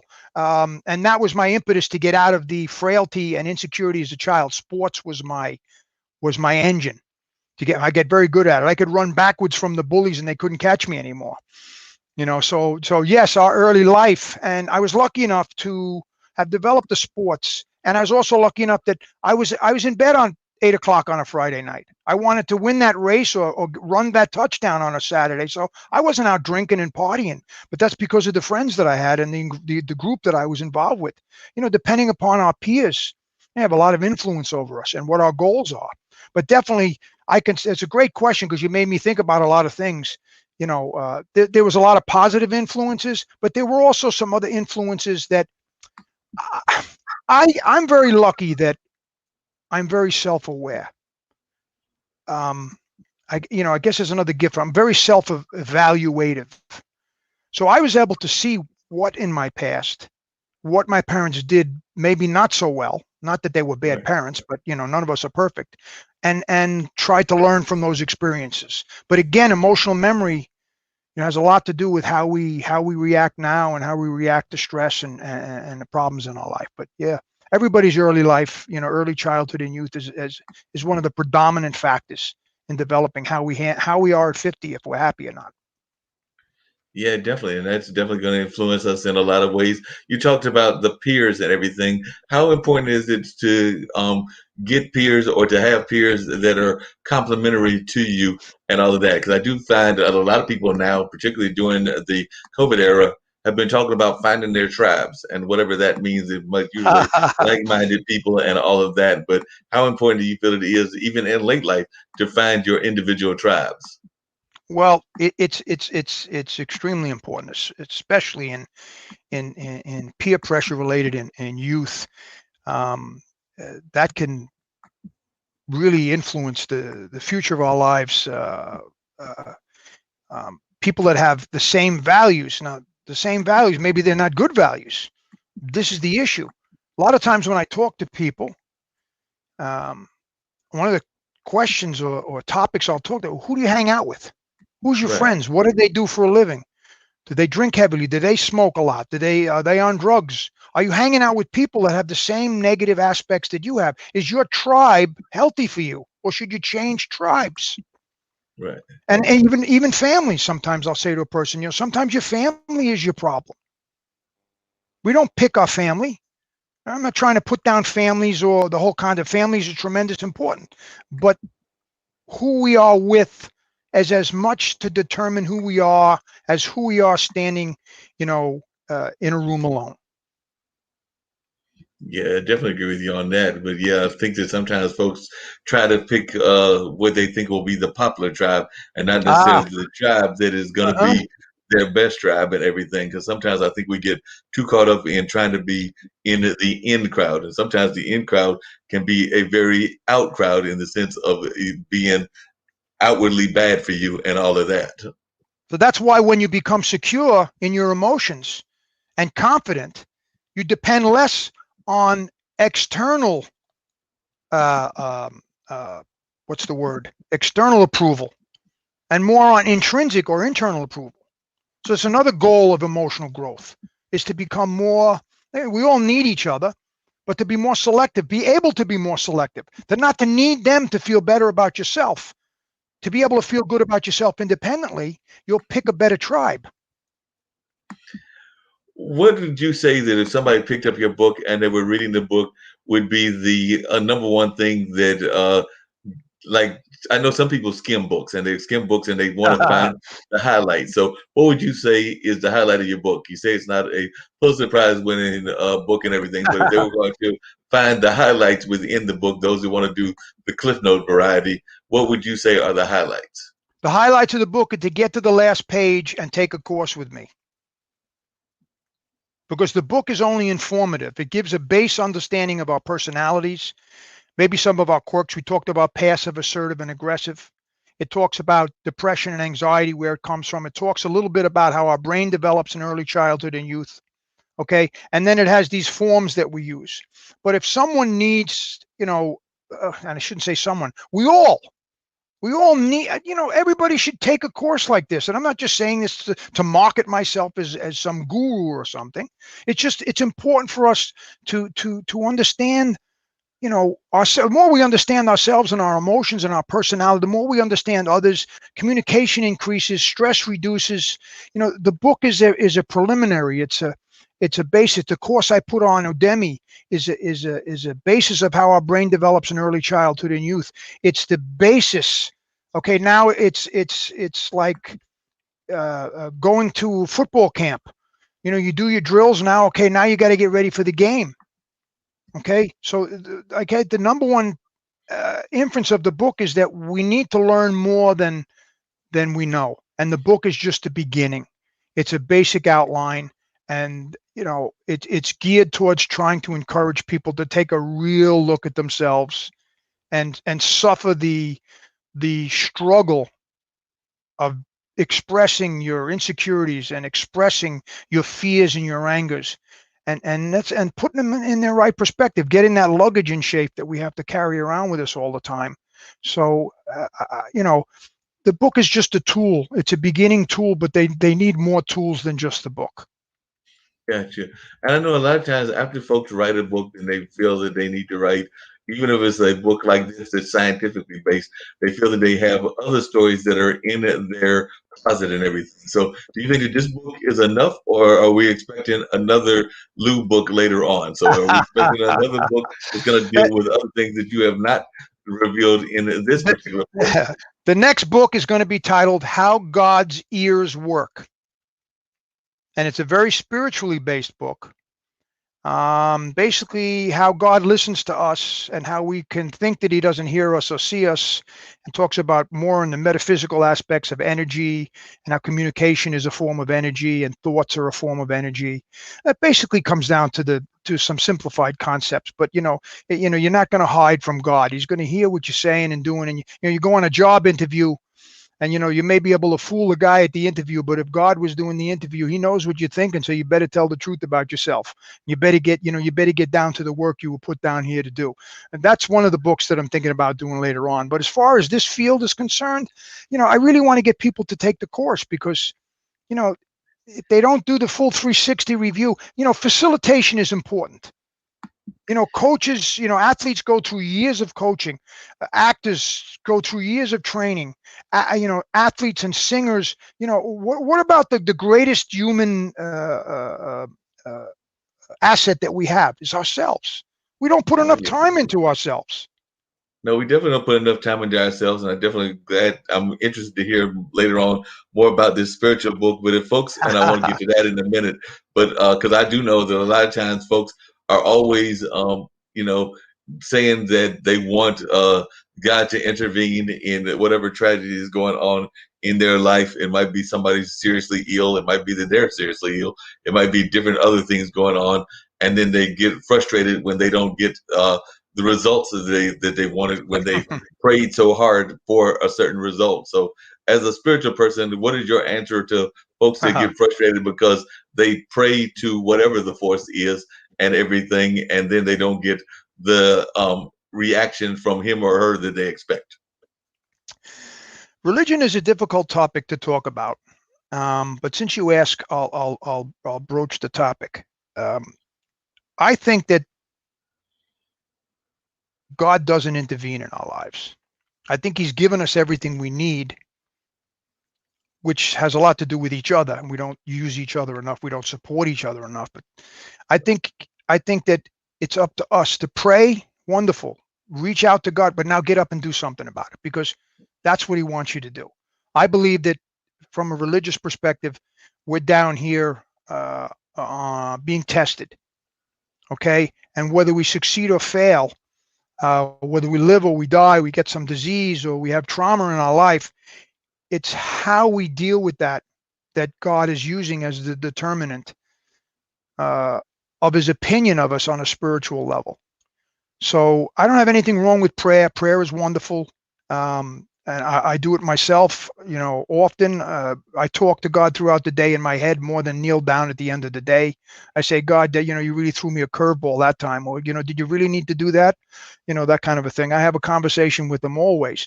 but I don't think that I'm always thankful Right. for what's given to me, even if it's what I don't like, Right.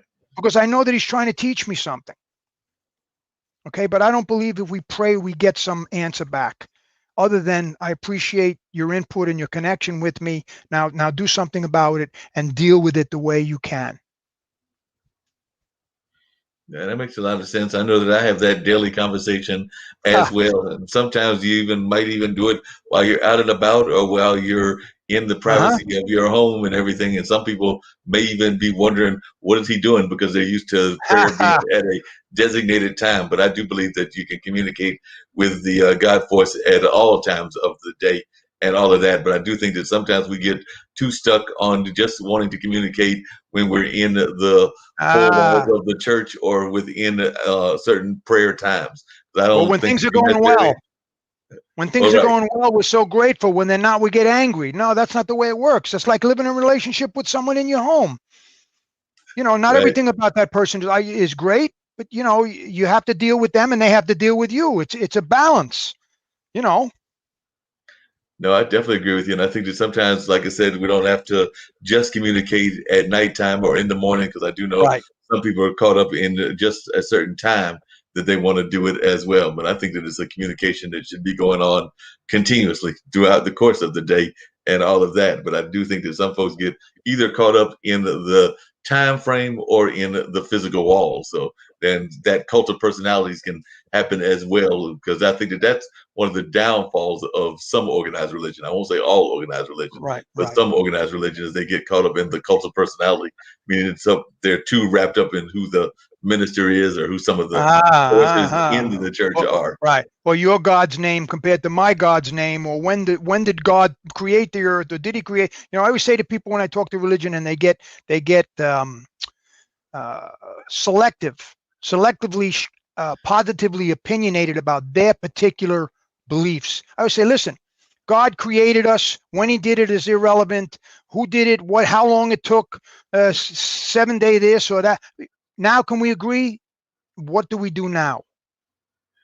No, Whatever His no, name is, however life began, what do we do now? That's the emphasis that religion should be focused on. How do we work to get better together as people? No, I definitely agree with you on that. How do we work better together? And I really am not a big fan of and I know there's some even within the Christian community, but the my way or the highway crowd is what I call them. Ah, Those that say that, absolutely. you've got to go and only go their way. And like I said, I'm not in a rush to find the answer, but I just can't see that force being like, nope, sorry, you were a Buddhist, but you led a great life. You can't make it into the house and Well, the everything. trick is that you find the answer. The answer isn't given to you. Right. If you're given the answer, then it's not your answer. That makes a lot of sense, because a lot of times folks, I think, are ready to create their own answer and want it to be only their way. But like I said, that's my way in the highway crowd, and they're Uh-huh. in all religions. It's not just Christianity. I've also heard it in certain Islam religions and certain other religions as well. But I'm of the opinion that they may be surprised whenever that day comes for them as well. Not rushing it for them or myself, but and like I said, I might be surprised as well. But as of right Uh-huh. now, Uh-huh. I'm thinking that they will be surprised. But who knows the Absolutely. answer and all of that? You had mentioned the course. Now the course is available for what time frame, and how long is the course available, and how does one get the course? Okay. Somebody wants to have a discussion about. First, I offer a free consultation. So they go to the website ouremotionallife.com. They peruse around it. I have some videos about what we do and my opinion and stuff. They can schedule a free consultation and a free what I call emotional checkup, which is just a series of questions to try to bring out what their emotional issues may be. I do that as all part of as a complementary concept. Then, if they decide to take the course, I have a 1 month and a 3 month course. I try to avoid the 1 month because I think that it's really not enough, but I try to offer it because sometimes people need to get their feet wet. Actually, that's one of the titles of the course. It says "Get Your Feet Wet," and the 3 month is "Dive In," a little bit more extreme. But I firmly believe that the 3 month course is minimal if people want to get an understanding of awareness, of their emotions, the consequences of those emotions, where the emotions come from and how they develop, then new methods of thinking, feeling, or behaving, and then the consequences of those. It takes a little time to go through the process. And again, that's at our emotionallife.com. All right. And actually, John had asked me earlier, he had sent me a text earlier as to how to get in touch with you. So I will put that web into his potted email and let him know that that's the way that he can reach you. I'd appreciate that. And give me his as well. I would definitely do that. I'm actually going to put that in as well. And I know you said you got to get ready to bounce just like he did a little minutes ago and everything. But that being said, one of the things that, like I asked him, is words of positivity that you would like to share, and any other things that you would like to share about your book that we haven't touched on. Like I said, I'm trying to touch on some of the highlights of some of the things that you talk about, because you do have some amazing things that you're doing within your work and all of that. So like I said, and I know a lot of folks have dealt with these things and everything. One of them I was actually going to get to before you get to your words of positivity, but I know a lot of times folks even have folks that are in their friend circle that are dealing with irrational thinking, and that can sometimes mess with their own emotions and everything along those lines. So when you're talking to your clients and your friends and everything, what is some of your advices to deal with folks that may be acting irrationally or acting in a way that is not helping the emotional journey? Well, if you're in your family or friends and you really care about these people, first you have to make the decision as to if the thoughts and the emotions that they're expressing towards you are not good for you. Right. Okay. So if they're a real good friend, you try to help them. If they're not, you may need to change your friends. Okay. But if you want to help these people, you have to have a conversation with them. You have to say, listen, this way of thinking is not productive. This way of feeling, you look at what it's doing to your life. Sometimes that's very difficult for people. And then, of course, my suggestion is get them to have a consultation with me. And again, that consultation has a lot to do with determining if they're ready or if they're just going to live through denial and excuses. I love to help everybody, but they have to be ready. If they can't commit to a month or 3 months with me, I can't help them. And it's not, I'm not mad at them, but they're not ready. They have to be ready. They have to have gone through enough, and they have to be, their ego's got to drop. And that's my advice to friends or family that need to maybe create some type of intervention with those that they care about. But sometimes, like I said, we have to change the tribe. It's not productive for us. If we can't feel that we can help them and they're affecting our life in a negative way, we need to move on.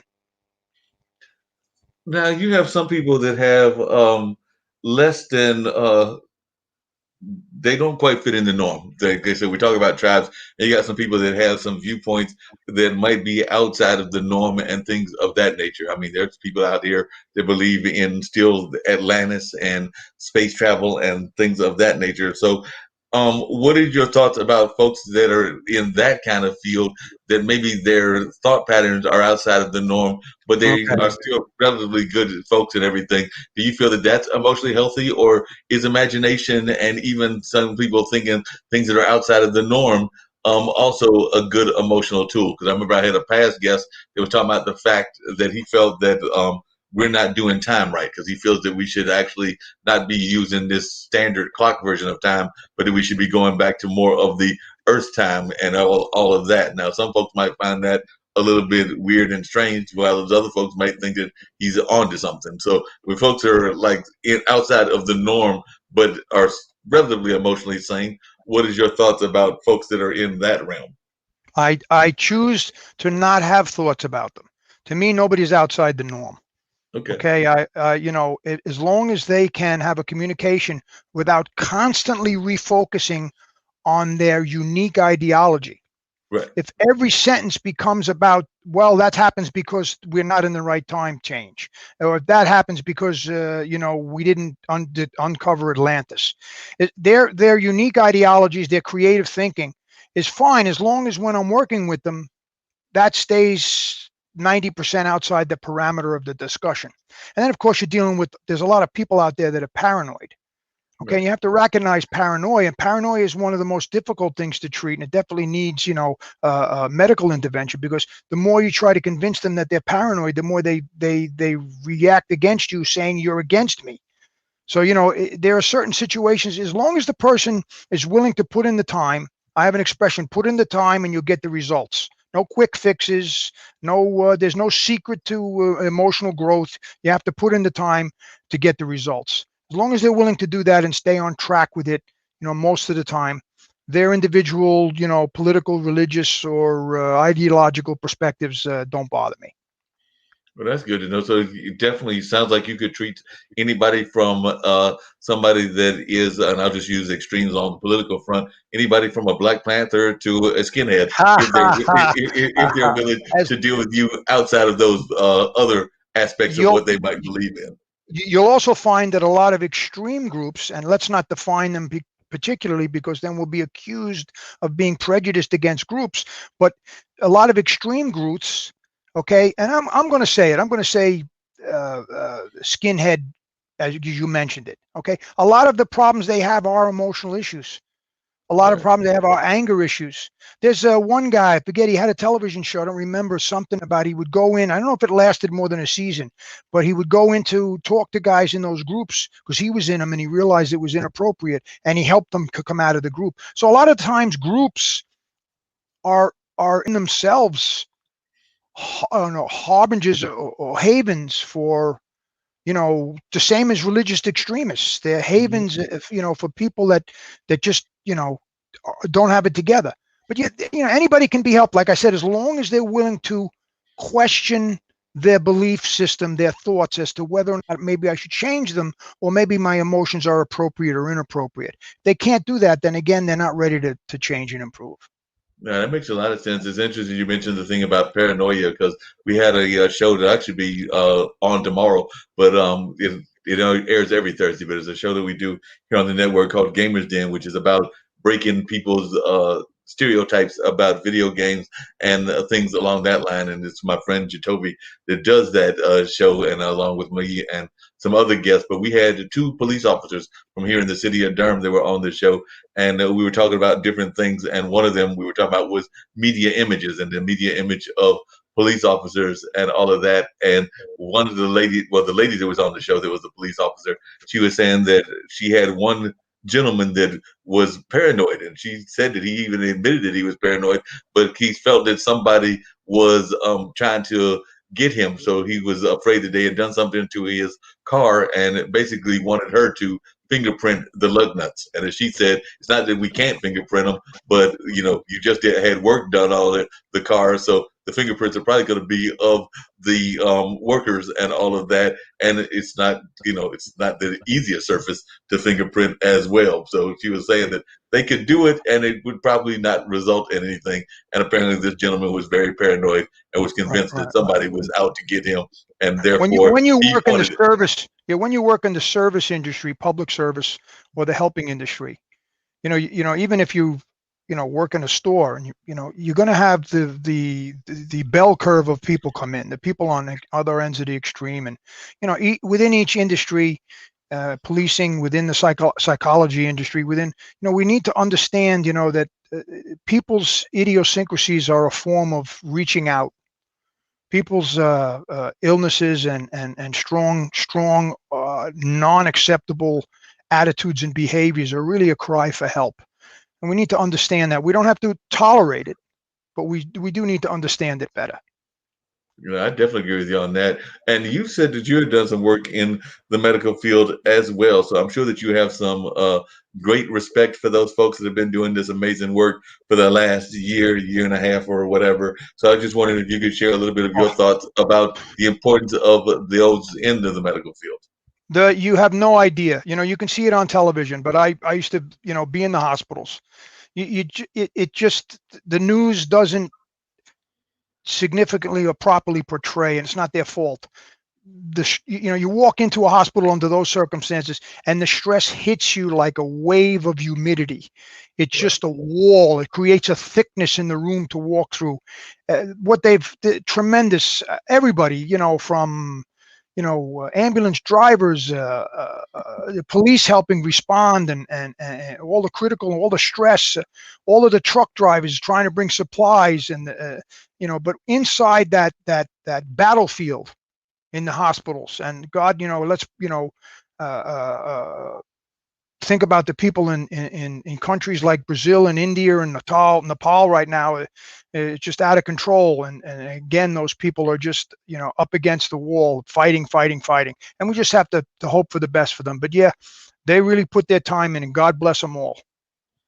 Yeah, no doubt about that and everything. And I know I've got some spots that I can go on to get me through to the 6:30 mark. So if you got to leave, I definitely understand that and everything. But one of the things I was going to ask you is the same thing that I asked John before you depart and everything, which is if you want to leave your socials and ways that folks can get in touch with you. And of course, like I told him, I try to get all my guests to share their words of positivity, their words of encouragement, and the things that they would like to leave with our audience and all of that.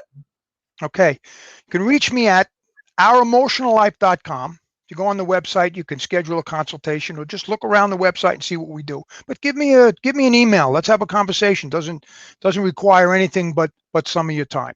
Okay. As far as a positive note, I have an expression that I have at the end of most of the chapters in my book. It's at the end of every video I've ever done.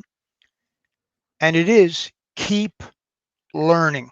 Never stop learning and never give up. That's positive.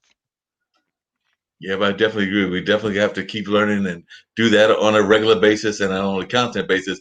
You had also mentioned earlier about a YouTube channel. So if folks are interested in that YouTube channel, where would they find that as well? Because we may have some folks that are part of the YouTube family that want to reach you that way as well. So I know a lot of times YouTube is getting various subscriptions. So how would folks reach you through the YouTube channel and any other social media, be that Instagram, Facebook, or Twitter, or any of the other ones? Okay.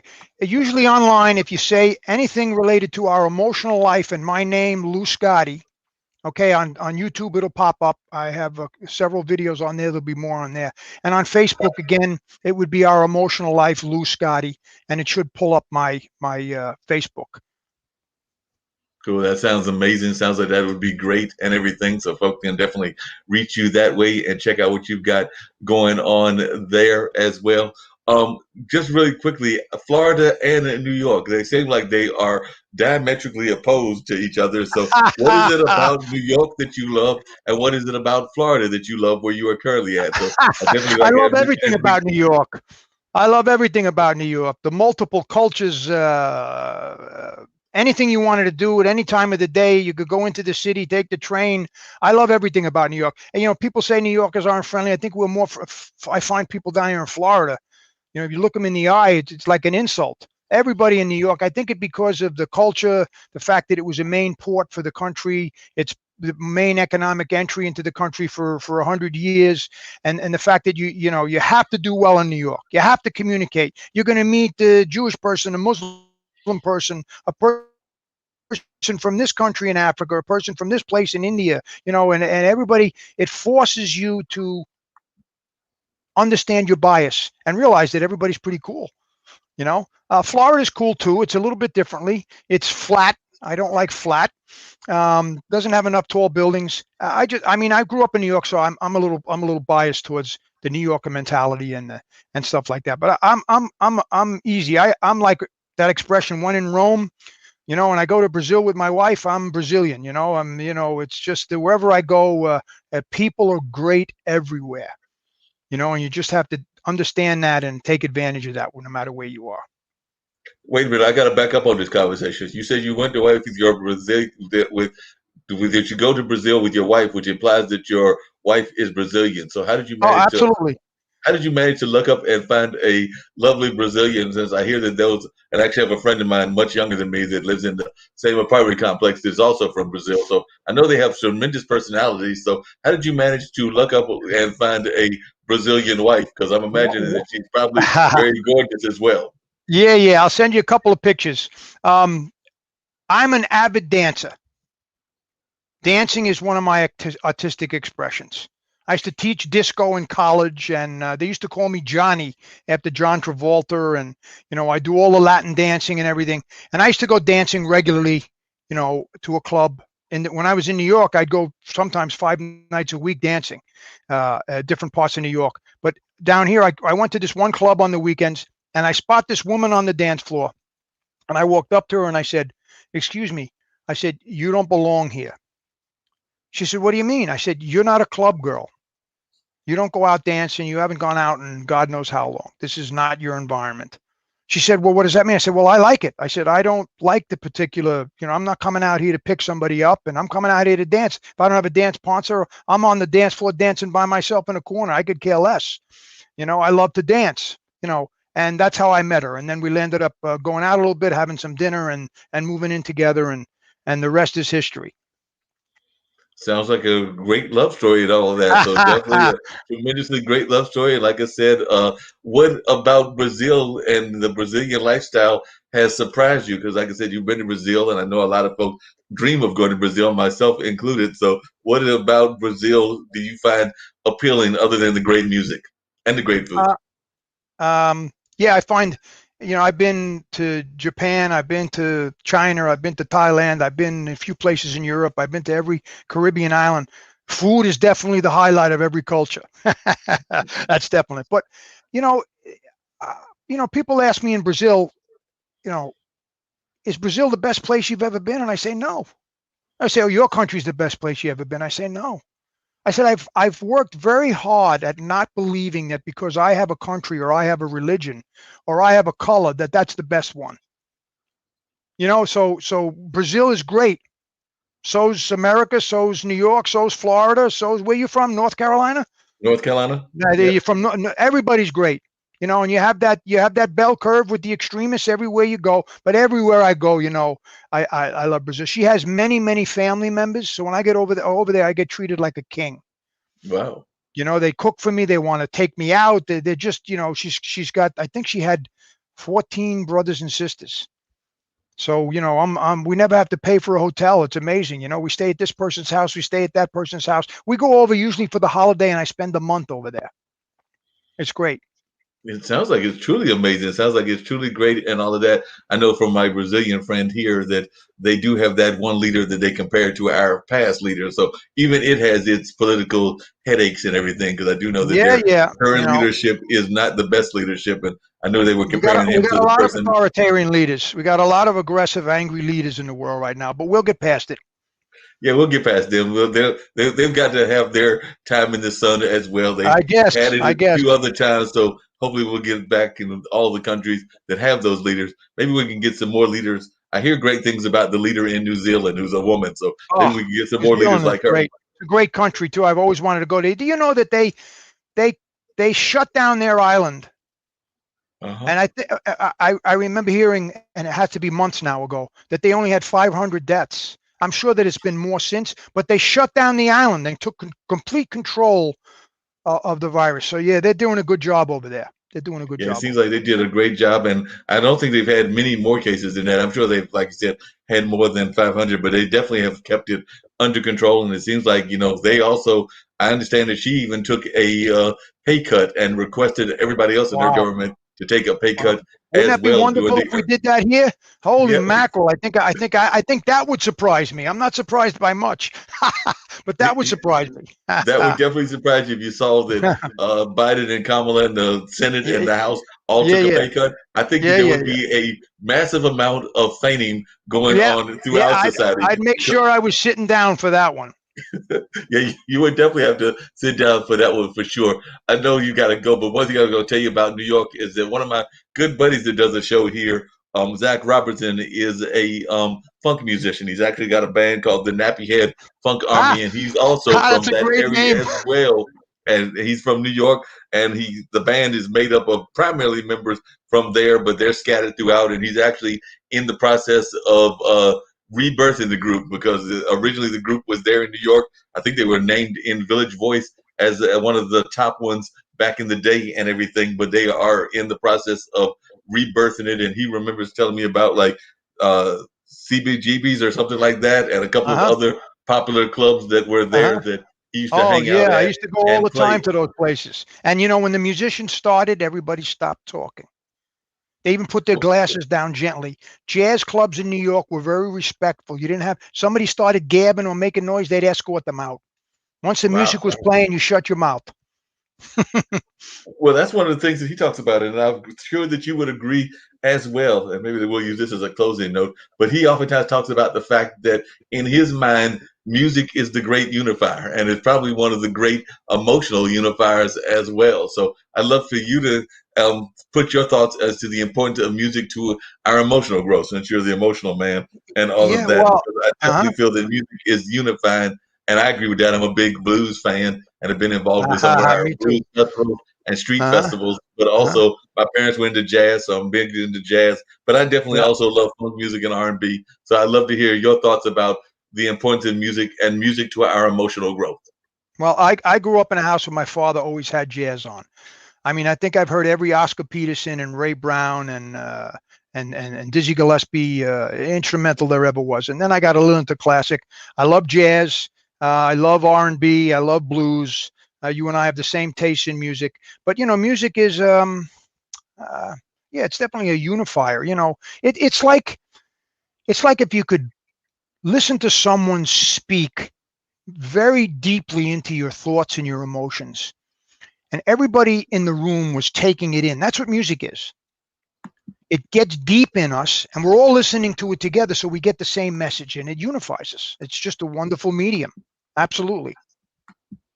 I definitely agree with you. It's a truly amazing medium. I know I love it big time and all of that. So I'm a big music fan and definitely love hearing it all the time. So definitely, but poetry is also a great medium. And I got some friends that are into spoken word, even here in this community as well. So definitely, I think that spoken word is a powerful medium also. So I think I'm going to put on, as you were walking out the door, one of my friends' poems and all of that. But before I put on this poem and you walk out the door, are there any final thoughts that you would like to share with our global audience? Just Mark, to you personally, you've been wonderful. I really appreciate it. It was also nice to speak with John earlier. He seems like a wonderful young man. I wish him all the best. And I guess my message is out there. I'm on here to meet new people and get my message out. If there's anything I can do for you, if I can give you a lecture, if we can set up a seminar in your state, in your church, in your local community, in your school, anywhere. I'll go anywhere to speak about what I do because I believe in it so passionately. I believe that emotions are the gateway to the soul, I'll say, since that's a pretty powerful place, our soul. And if I can be of any help anyway, but just give me a call on the website, give me a consultation and we'll talk about whatever we need to do. It'd be my pleasure to help you, your group or your organization any way that I can. Thanks, Mark. Sounds great. Definitely great having you on. Have to bring you back on a later edition of the show as well. We oftentimes have guests come back and make return trips, so definitely we'll do that. And then I've also friends with some other folks that have shows not just here but in other platforms. Like I'm good friends with Brian Schumann, who does his Shout Out Wednesdays and his Voice Your Vibe. No, it's Shout Out Wednesdays and Shout Out Saturdays or something like that. Yeah, let him give me a call. I'd love to speak with him. All right, I'll definitely do that. So right now, let's check out this powerful poem that was done by my friend Calvin Anderson and performed by one of his friends. The difference between thinking and doing and living in the 21st century. They teach us about being a real quarterback-oriented games. We don't have to just use video games and live in the shadows of good things because of them. We grow up with agility far larger and bigger than we are tall. Parents are the champions and have to be our first life coaches and know-it-alls. Who knows how this came to be? Coaches will ask you if you know your right foot from your left, if you know yourself, if you act knowingly good or bad, if you can move and negotiate a field with style and form, if you can tackle or throw a pass, or if your last name is that of a clown, if you can let someone know on the team that you are in trouble before you cause yourself or someone else trouble.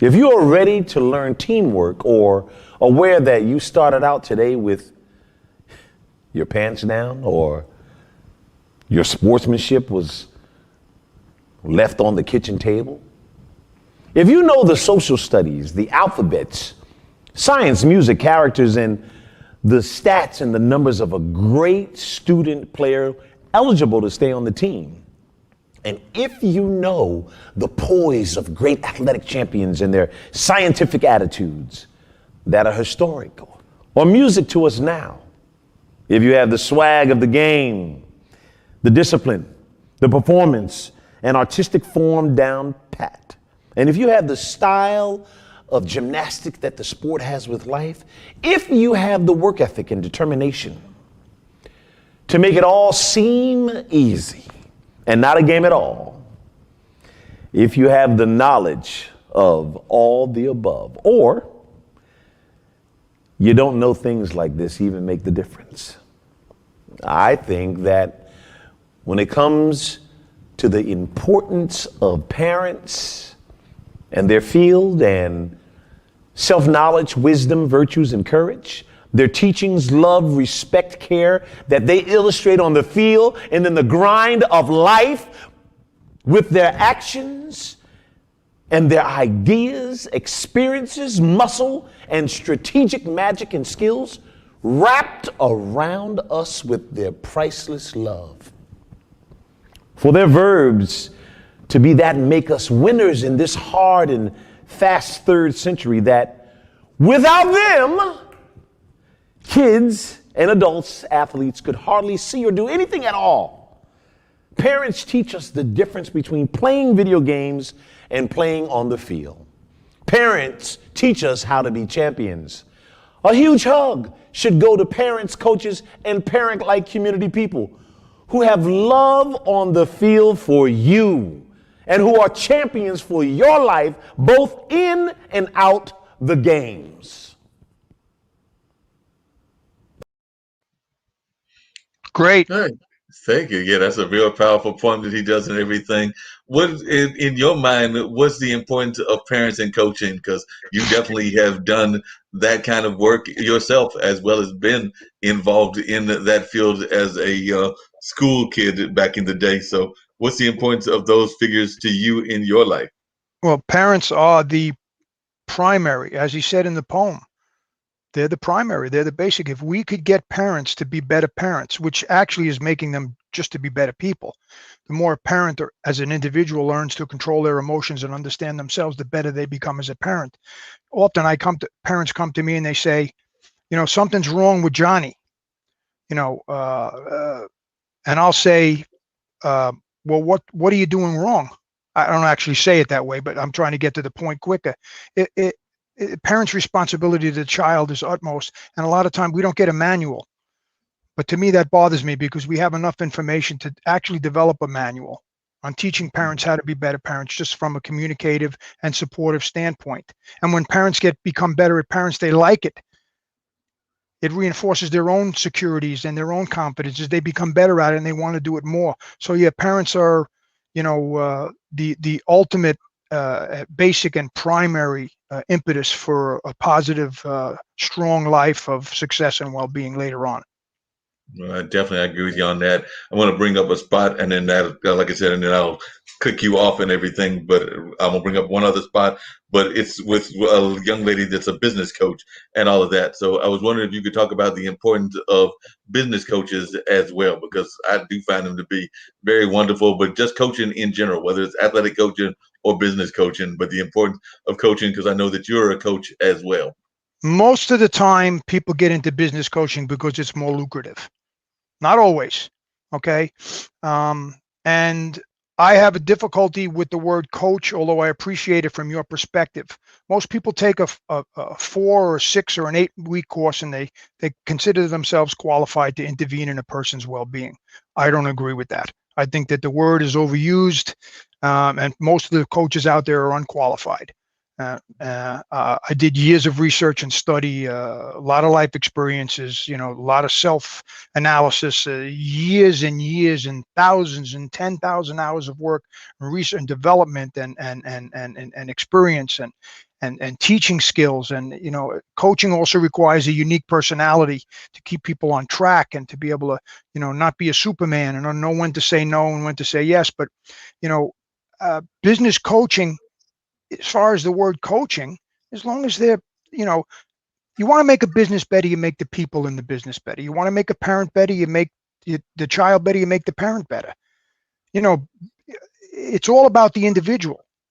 If you can get an individual at the head of a corporation to stop being, or to be totally money orientated, to be more socially orientated, to make his business more a fun place to be, to improve his personal skills and his communicative skills. If a business coach only wants to learn how to make their bottom line, I don't want to coach him. Yeah, okay, I'm not about money.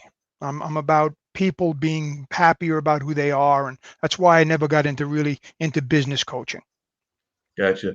But you were also into the athletic field, so from that perspective, what's the importance of the coaches that you had from? Stress, man. Stress affects us. Stress makes us our brains fried, confused, frustration, increases our blood pressure, makes us our immune system decrease, increase in diabetes. From athletic perspective, just the performance of athletic is stress reducing in itself. But if you're on a professional level as an athlete, it can become stressful because it's your job. So, for the same perspective, they have to learn to keep their daily routine. The basic thing I teach about stress is the first thing you need to do is sleep right, eat right, exercise right. We don't have to worry about that with the athletes, but exercise right and add some meditation in and some me time, and stuff like that. So from an athletic perspective, if they're angry or if they're fearful or if their emotional memories will block their performance, just like your performance and my performance in any industry or business or any personal interaction between two people. Get the stress under control. Learn to understand your emotions. You'll be better at whatever you do, even if that's athletics. No, I definitely agree with you on that. I'm hoping that my schoolmate's team is going to do well in the NBA. I hate to tell you, but he's going up against one of your New York Squads and all of that. But I did go to school at Marquette with Doc Rivers, so he's the coach of the 76ers, and I know that they've got to go up against those Brooklyn team and all of that. So we'll have to see how that goes and everything. So I'm imagining that you're either a Jets or a Giants fan as well. I actually made it onto the New York Jets as a walk-on wide receiver when I was in college. They didn't play because of the rules back then. They wanted you to get injections, and no matter what, you had to play and get that lidocaine and injection. And I said, no. They're not paying me enough back then. It's not like now. Anyway, right. So I like all sports. I don't watch very much sports, to be honest with you. I'm a player. I still at 63 will go out and, go on the basketball court and play a couple of games with the guys. I try to keep myself in I train every day pretty hard, still pretty hard. I still do my 100 push-ups a day. I do the bag work 3 times a week at 20 minutes on the heavy bag. I still do, 300 sit-ups every day, and I alternate days with jump rope of 30 minutes straight. So I'm in pretty good shape for an old guy. I was going to say, it sounds like me, like you got a couple of things going on, because I'm guessing that based on the dance floor and everything, I'm guessing that the Brazilian young lady isn't exactly in the same age range. I'm guessing that she's probably in her 40s and 50s, so you probably got her by a few years. She's only a couple of years younger than me. She's also in great shape. She eats well. She exercises well. She's never was a smoker or a drinker like me, and never did the drug scene. So, that pays later on in life.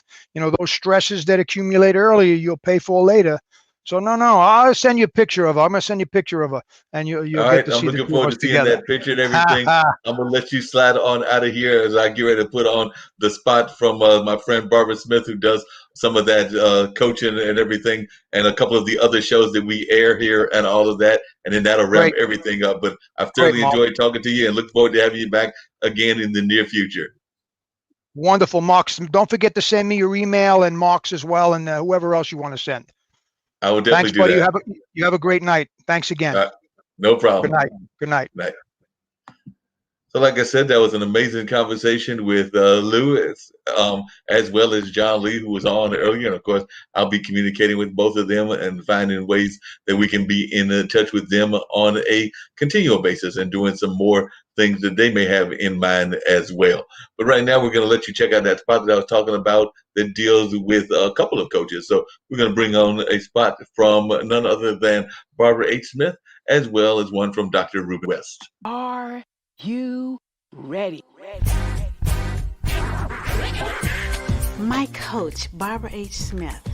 Why did I hire her? Because she's the best. Barbara H. Smith is a powerhouse. She just walks in the room and grabs your attention, and she does that in a way that just makes you feel loved and like she's paying attention to you, she cares about you, and she wants to see you be your best self. The coaching that I am receiving from Barbara H. Smith gives me confidence. She was able to dig inside and find the passion that was deep within me. Barbara's energy is one of the reasons that I had to have her as my coach.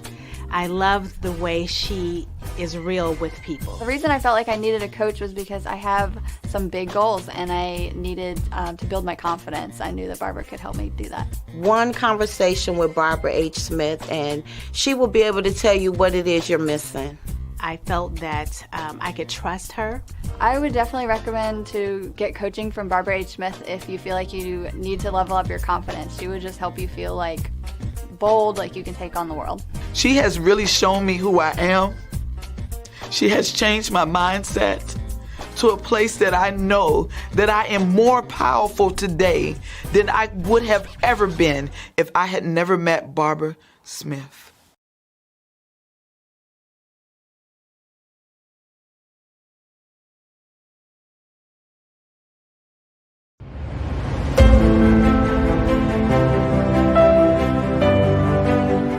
I love to introduce somebody really awesome.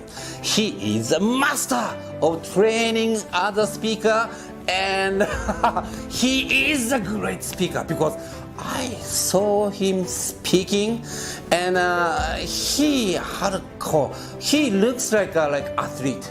He looks like a fighter. But when he starts speaking, he speaks with a real warm heart and really touch people's heart and really fascinate people.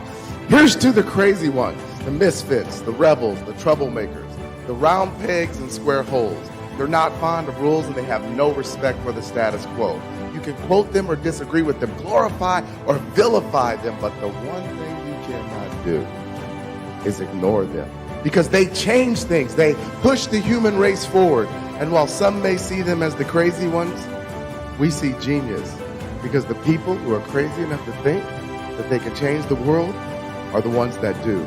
Ruben West communicates by connecting with his audience when he presents and when he's sharing a key message. Being able to connect and communicate your instructions clearly is a masterful skill. The ultimate professional.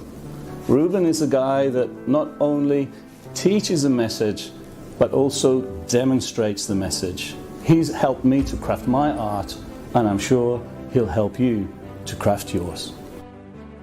Very accomplished international speaker, being able to just connect to any audience, no matter where they come from or what kind of people they are. He helps you and serves you in every kind of way to elevate you as a speaker, and I highly recommend him.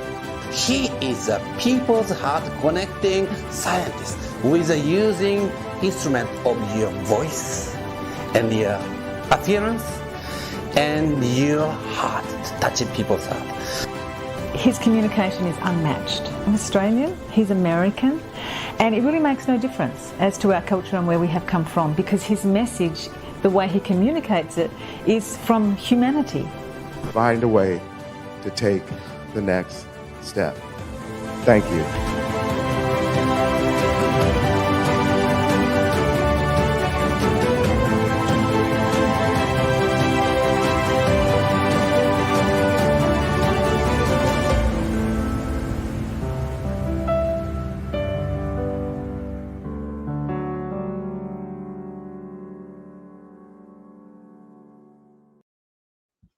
All right, having some great conversations with some amazing guests and all of that. So definitely earlier we had some conversations with a gentleman that was doing an app and all of that, and we talked about what was going on in the Asian community, and we did have a response to that. So definitely wanted to bring up the response that folks were giving us about what was happening in that community as well. And of course, we had a great conversation with Lewis, who was talking about emotional health, and like I said, John Lee, no relation, and always talking about his custom app that he's created for podcasters and all of that. And now I'm being joined by Justin J. Smith and all of that. So get ready to switch back to our original banner and all, because actually I had to pull this from another ad and everything. So getting ready to go back to our usual brand and come back to getting away from the barber show and back to the online dinner party and all of that. So how is everything going? Glad to have you, Justin. I know that your folks have gotten in touch with me and told me that you're doing some truly amazing things in the world of music. So looking Yes, sir. forward to letting folks know what you've got going on and sharing a little bit about what you've got going on in that regards. And of course, we'll play a little bit of the music as well. So I did pull up the Black America, and we know that a lot of your music is somewhat politically oriented as well. So if you'll just share with our audience some about yourself and what you've got going on. And like I said, we've got about 40 minutes or so to go on the show. So looking forward to having some of this conversation, and then we'll try to bring you back on an upcoming edition as well. But I definitely wanted to give folks to get some feel for what you are all about and all of that. So if you could share what you've got going on and more about yourself, that would be truly amazing. Yes, sir. Yes, sir. Thank you for the opportunity. Right now. I'm currently working on a project of mine. I'm not sure how many tracks, but I've been going in the route as far as creating some decent singles to generate a bigger buzz. And like you said, I do have some songs that touch on the political topics. Uh, Yep, definitely. And I know you've got a couple of those that touch on those political topics and do a great job of it and all of that. Like I said, I know that you've got Never Stop, and you've also got Black America. And, we just had a major incident here in North Carolina over there in Elizabeth City. The gentleman was actually just laid to rest on yesterday. Yeah, it was on, I think it was either yesterday or the day before, but definitely was recently laid to rest after being involved in one of those police shootings and all of that. So if you could just share a little bit about your own thoughts about where we are as a people and about Black Lives Matter and some of the police involvement and the importance of entertainers using their voice in order to speak on these issues. Oops, he disappeared on me. So hopefully he'll be back, and hopefully we'll get a chance to see what's going on in that regard. So like I said, he bounced off, but we'll see if he comes back. I'll send him a text as well, because I don't know what was going on. He was popped off, but we're going to let you check out a little bit of his music while we wait for him to make a return trip and all of that. So definitely get ready to let you check out one of his tracks while we're waiting for him to come back and see what's going on. So I'm going to do a share screen and let y'all check out his song entitled Black America. So like I said, this is one of the songs that Jay Fuse has done, and I'm definitely looking forward to hearing him talk about his music and all of that. But in the meantime, we're going to let you check out Black America, which is one of his songs that he has done on his own force and all of that. So let's check out this particular song.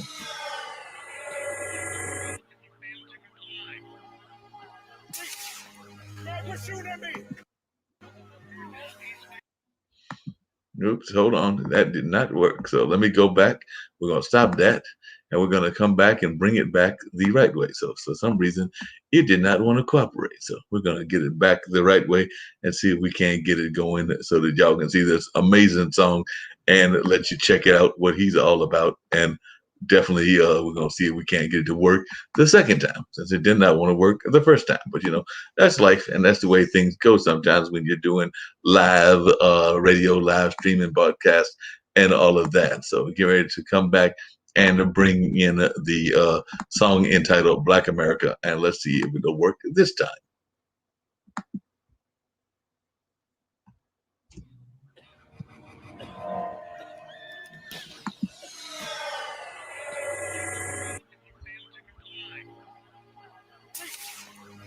shooting at me?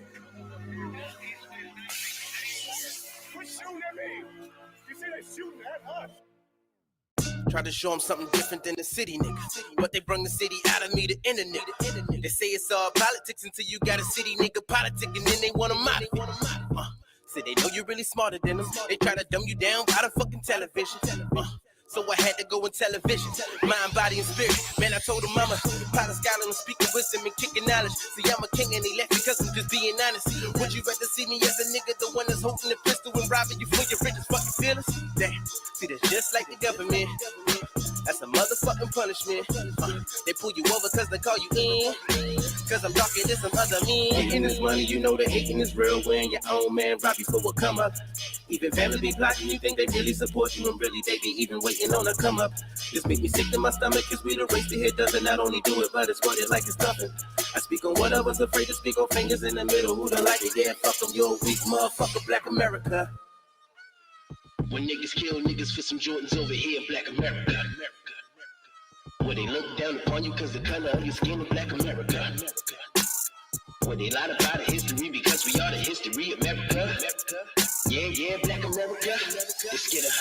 Okay, try to picture this nigga walking with a picket sign. At the time, want no ramen noodles, meaning nigga die. Genocide, what I really mean, nigga, you decide. Now the time, check the Mac 11:40 and a 9. Time is the only matter that matter, Betty, check the time. Simple mind, gotta break it down. Talking simplify, nigga, I had to learn it all. For me, it's do or die. When I ride, keep the safety off in case it gotta fly.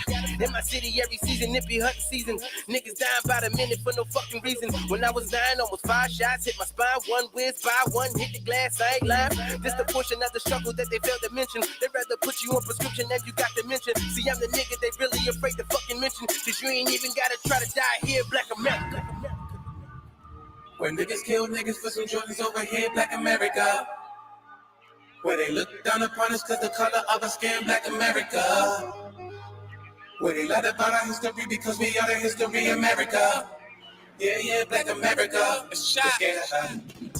Some niggas went and slip out what I've been through. Baby brother Dot said no, they couldn't have been true. This word is evil, can't imagine what he been through. Niggas really don't fuck with you, but they pretend to.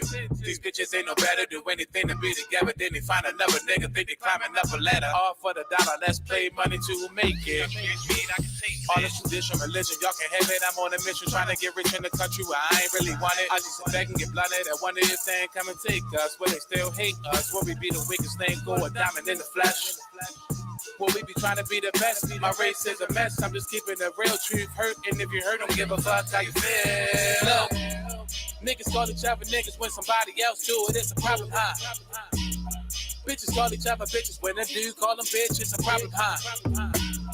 Niggas kill each other inside, but when the police do it, it's enough to make us sick together for a second. Then a second later, we break the what we've been known for doing forever, Black America. When niggas kill niggas for some Jordans over here, Black America.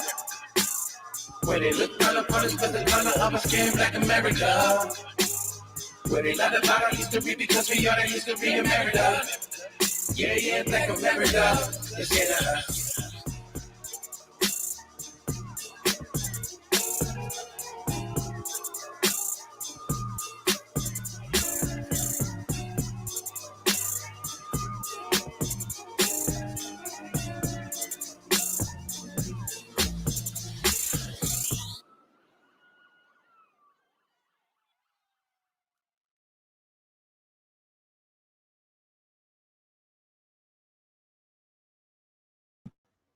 All right, folks, we're going to bring Jay Fuse into the picture again, and he can tell us a little bit about that song. Like I was saying, I know a lot of folks are concerned about what's going on in the community. We just had another police shooting not that long ago, and of course, they just laid the person to rest that was going on there in Elizabeth City. And of course, it seems like right after the Chauvin verdict that we saw a number of cases that were going on dealing with our community and the police and all of that. But I was just wondering if you could share a little bit about that particular song, Black America, and what that meant to you, and just a little bit about your musical career and where you're based at right now.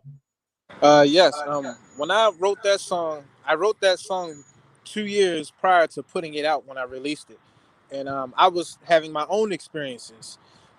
Growing up in Baltimore, Maryland, you get to see a little bit of everything. The good, the bad, the ugly, all the above. and I had the opportunity to kind of escape at the age of, I think I was 13, and moved to Frederick, Maryland, where I currently reside now. And it changed my life. It changed my life, but I still was having those issues. And then moving out of the city into a whole different place where I'm able to experience the black and brown and the white issues, it made it even more difficult for me to, kind of channel and express my emotions in a proper manner. So I turned to music and wrote songs like Black America or Freedom. And it's just a way for me to express myself and my emotions, especially with the black community, with black men alone. We're not really taught how to communicate our emotions. Everything gets channeled towards anger and rage and aggression. And I didn't want people to really get that from me, even though that's part of my background and how I grew up. I'm able to channel that and change the energy around, and to kind of give people a little knowledge and to let them know, like, hey, this is really what's going on. And the people that know me, it made it even more personal and heartfelt because they felt it, they understood. And no one had any idea that I was going through some of the things that I was saying in the song. Wow. And when did you first decide that you wanted to get involved in the hip hop industry? And were there certain hip hop artists that really motivated you? I know that we've lost some icons in hip hop. DMX recently passed, and definitely a number of others have passed on as well. So who are some of the icons that you used as the folks to fuel your fire? Tupac. Tupac Shakur. Oh, man. When I first heard the song that he did with Digital Underground, Same Old Song, I think that's what really kind of caught me into the art. And I mean, I grew up around family that, that did music. My grandmother was in the church. She was a singer. Her mother, my mother, aunts. So I grew up around music in general, but it was just something about Tupac and how I was able to relate to him and the things that he was going through with his mother that I went through with mine. Wow. So What were that's some of what the kind of- similarities between his mother and your mother? Because like I said, I know his mother was very much involved in the activism community and all of that, and actually was involved with the Black Panthers and a number of other folks. So what were some of the similarities that you found in your own family? Some of the similarities actually was kind of helped me also to develop who I am now today and as an artist. My mother was an addict. She was Okay. a heavy user, and for a while I didn't know how to talk about it. But listening to Tupac and listening to how he spoke about it, it helped me to channel some things.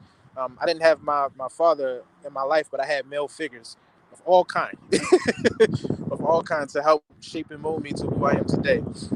But him going through that with his mother, and it put me in a position to help me to understand the addiction, and not thinking like, oh, you just don't want me, you don't love me, you hate me, I don't matter. And that helped me to understand the things that she was going through as a person, and it helped me to grow to who I am today. So that was the similarities that I had with Pac. Gotcha. And when did you first start doing your own music? Was it in school? Were you the kid that was always in school that was doing the great music, or did it come to you later? It came to me later. I think I wrote my first rap when I was about 11 or 12. And I wasn't taking it serious then. I like to do it. I like to do it with my friends, to hang around with the guys, and y'all start a little session, y'all rapping, and that's kind of how I fell into it more in the creative side. But yeah, I would say probably around about 11 to 12. That's when I started that. Wow. So, and when did you first get involved with Victor and his organization? Because I know that you're part of that IAU and everything. So, when did you first get involved with them? I got involved with it literally when he just was starting everything up. I got introduced to him from a friend of mine, and we spoke, and like the rest was history. It just kind of went from there. Great guy, great energy, and I see his vision, and he's seen my vision. And like I said, I know that you're definitely involved with that Indie Artists United LLC, and that's Victor's group and everything. But what about what is your own vision? Like you said he sees your vision. So what do you see as your vision? My vision is to educate others that look like me, that grew up in situations that I grew up, to be able to use my platform to reach those numbers, to reach the youth, to show them a different way, to let them know you don't have to go out here and sell. You don't have to go out here and portray to be the tough guy and catch a charge because you want to prove yourself. You can prove yourself in multiple different ways, and you don't have to do the things which looks normal to us in our communities. Yeah, I definitely agree with you that my brother actually works with at-risk youth here in the North Carolina area and all of that. I'm here in Durham. He's in Durham, but some of these youth are in the other cities here as well. But I do know from talking to him as well as talking to other friends of mine that are doing that work that sometimes we still get caught in that stereotype that in order to get out of the jungle, as they call it, you've got to do it through either music or through sports and all of that. So while I'm not knocking that, I was just wondering, it sounds like your music is actually saying that yes, you can do it that way, but that there are other means as well. So it sounds like you're also trying to encourage entrepreneurship and other things that folks can do versus trying to just go the drug route, which is the other route that people might try for that quick buck. Absolutely. I mean, I don't want people to think like, oh, he's just another rapper or another artist. At one point in time, I was working 3 jobs just to provide for my family.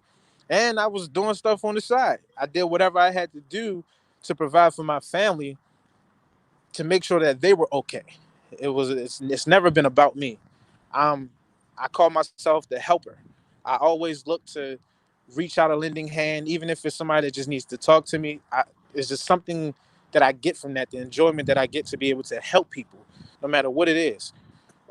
So that's that's how I go about it with that.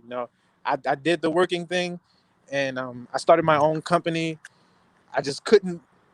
I didn't like the feeling that I felt working for somebody else and not being able to spend the time with my family, putting in those hours, coming home tired just to get up the next day to go do it all over again, and not spending time with my family. It irritated me a lot. I didn't enjoy it. I wasn't happy. And once I started my own company and doing the things that I love to do, everything just kind of took from there.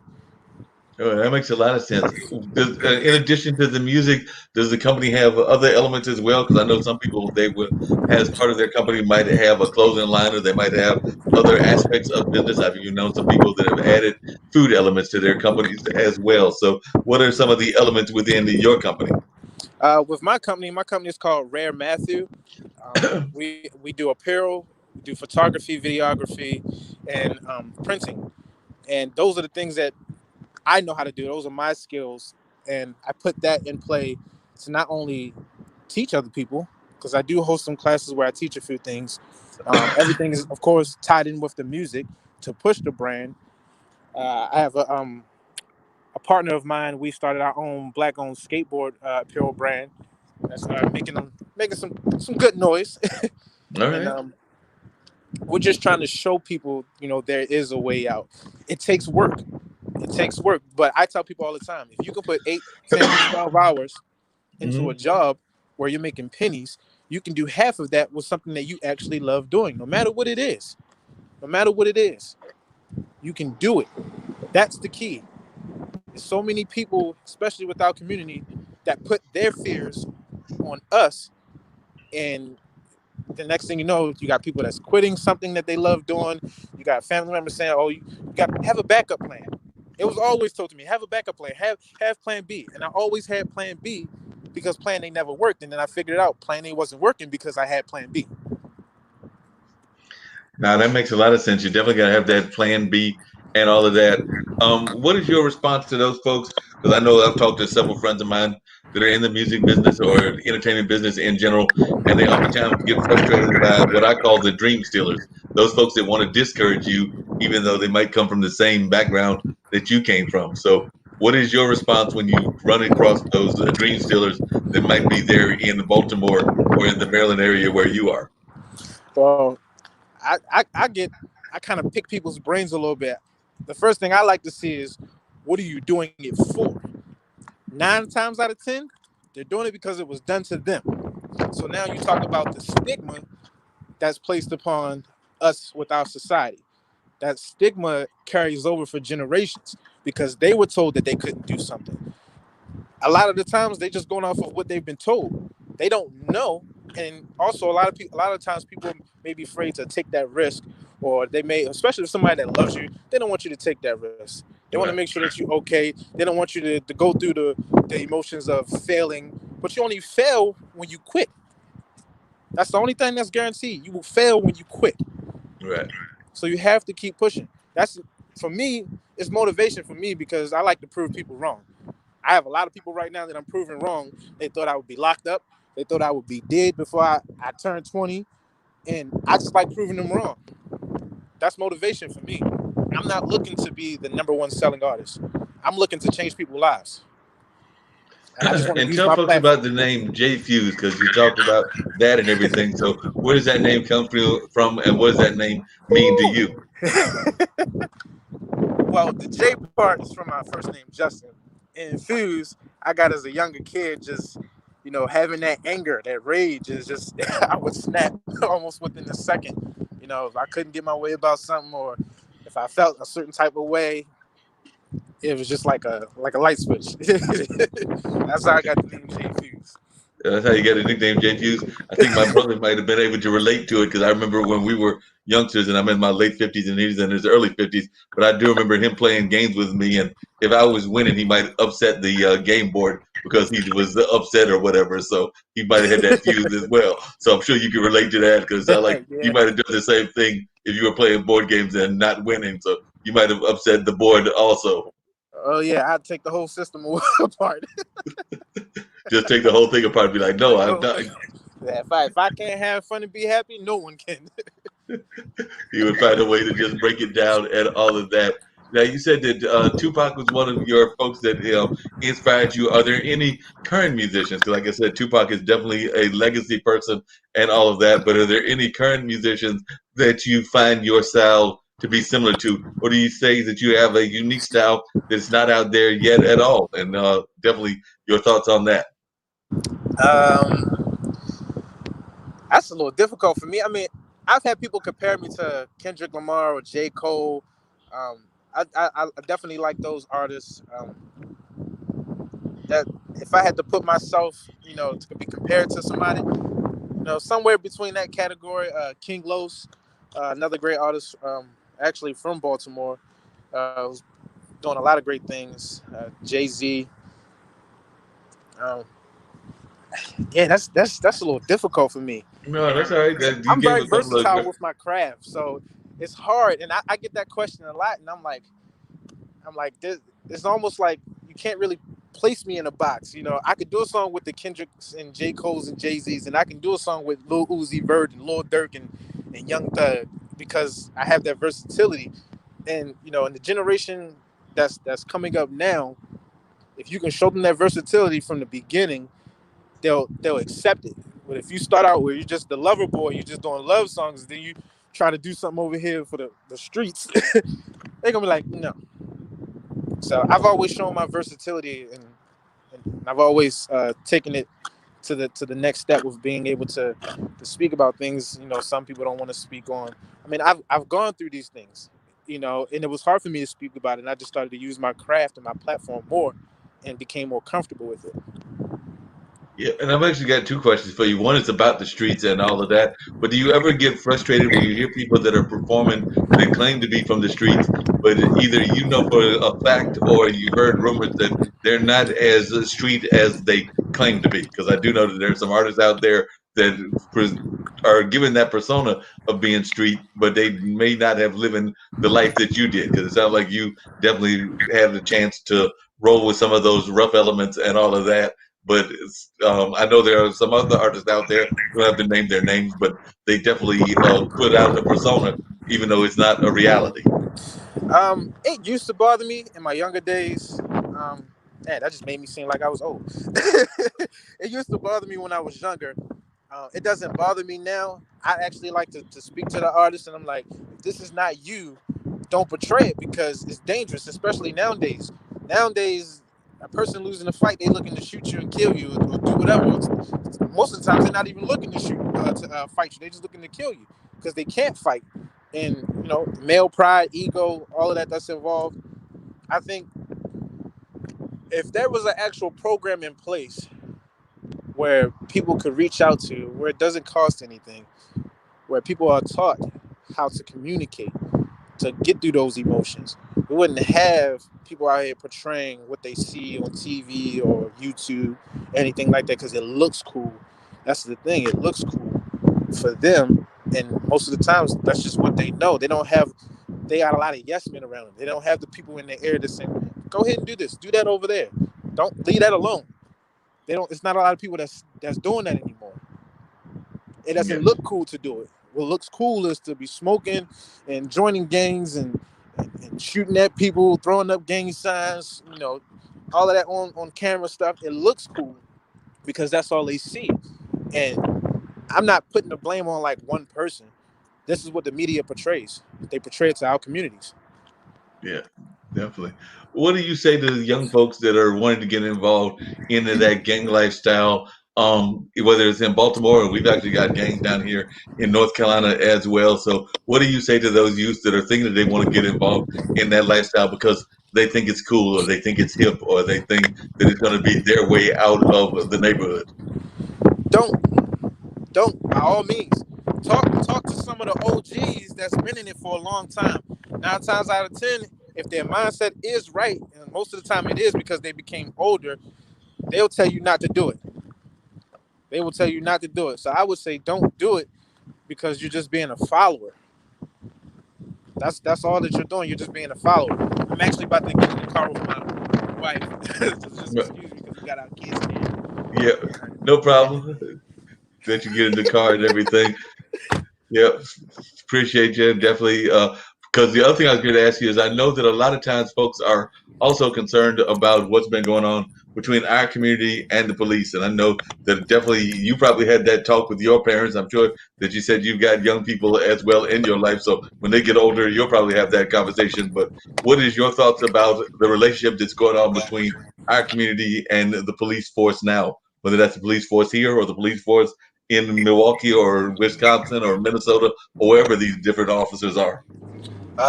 They need some serious training. I don't believe they get enough training with communicating with the Black and brown community properly. There's just not enough training. I forgot who I was talking to. The training that they get as far as shooting wise is just some hours. Just hours. And I'm like, how do you get this type of job and you have to do XYZ to pass? It's not enough. It's not enough training across the board. I think they need to really learn how to de-escalate situations and to be able to communicate better overall. Because in other countries, you see, I've seen videos where somebody walked into a police station with a machete and he didn't get shot. He was talked to like he was human, and they cared and they calmed him down.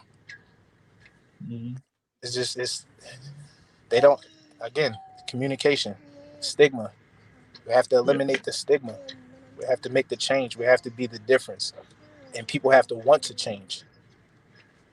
Yep.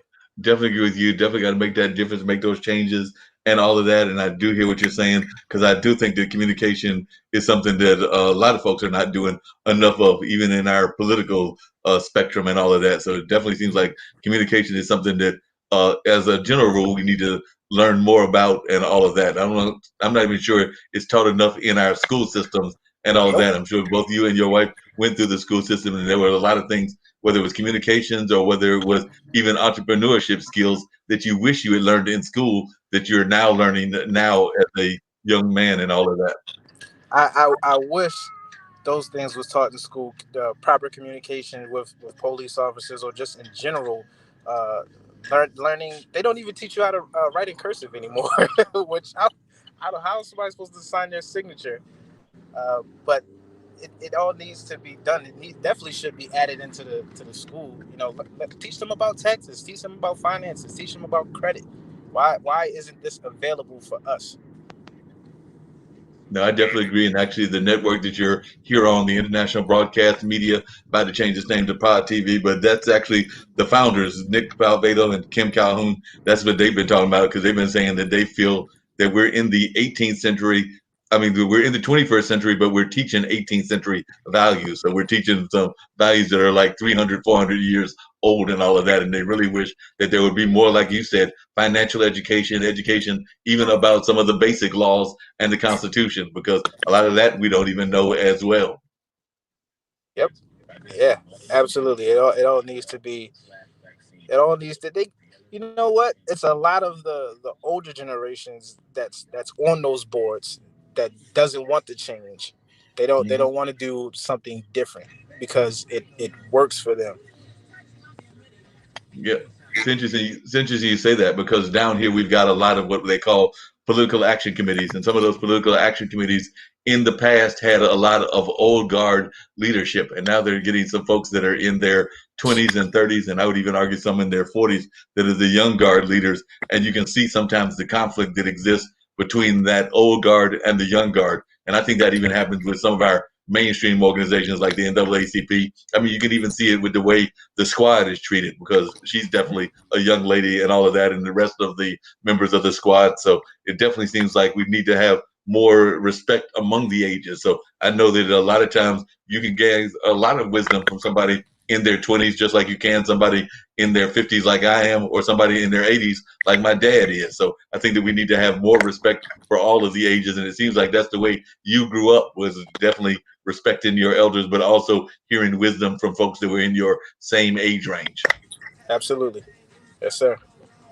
So how important do you think it is for us to communicate across those intergenerational boundaries? It's very important. We can learn so much from our youth. I've understood it for a while now, and what I don't understand is why the older generations or people that's in power refuse to actually listen to the youth. Why is it so difficult? And why is it so difficult, and why is it so hard to believe that we don't have great ideas and what we say doesn't matter? Because I mean, there's been plenty of times where I was working around some kids a few years back, and just hearing them speak on what they would want to see different in their community. And because they were given the opportunity to, they came out and spoke, and they came out in numbers. Why can't we do that for them now? On these bigger platforms? Let the kids speak. Let them tell you what they want to see. Let them just hear them out.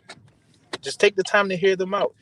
Because at any given time when somebody else brings something on board and billions of dollars is involved, everybody wants to be, in that room then. But you don't want to hear the kids speak. You don't want to hear where they're coming from. You don't want to hear their truths. You don't want to hear their hearts.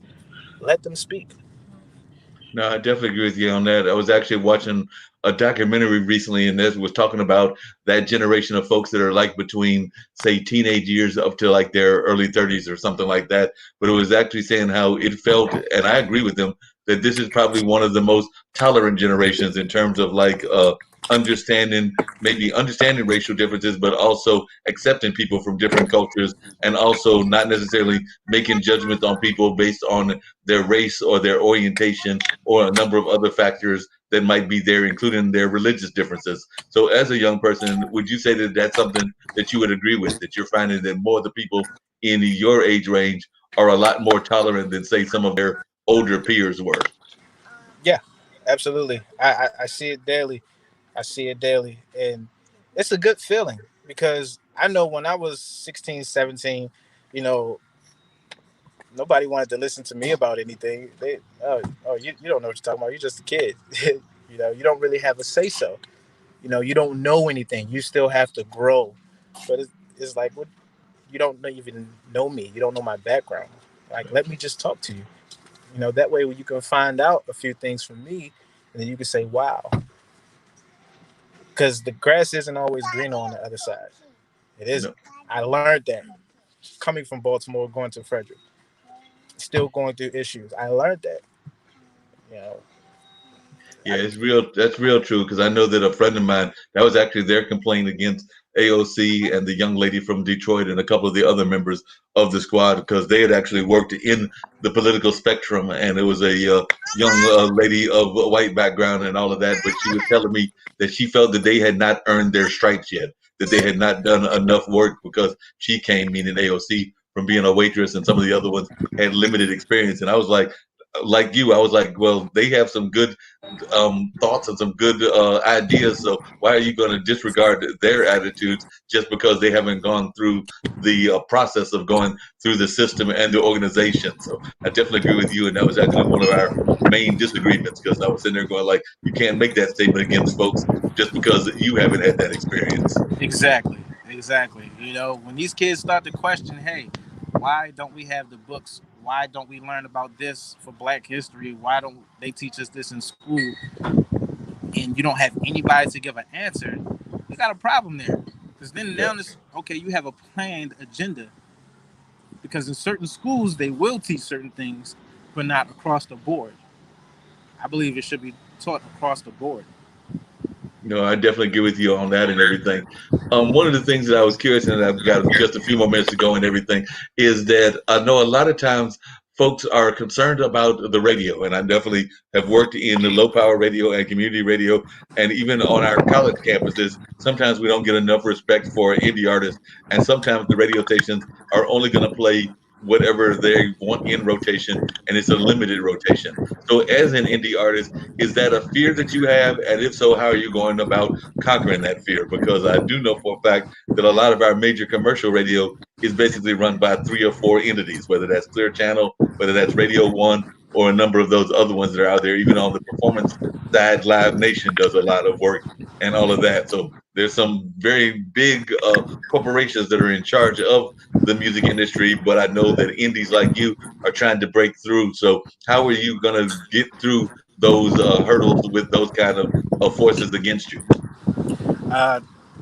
10 years ago, yes, I was worried. Now it's a digital market. It's a social media market. 80% of the world's population is on social media. I mean, I don't want to sound, arrogant. I'm not really worried about the radio stations because I go directly to my fans, direct to the consumer. It's easier.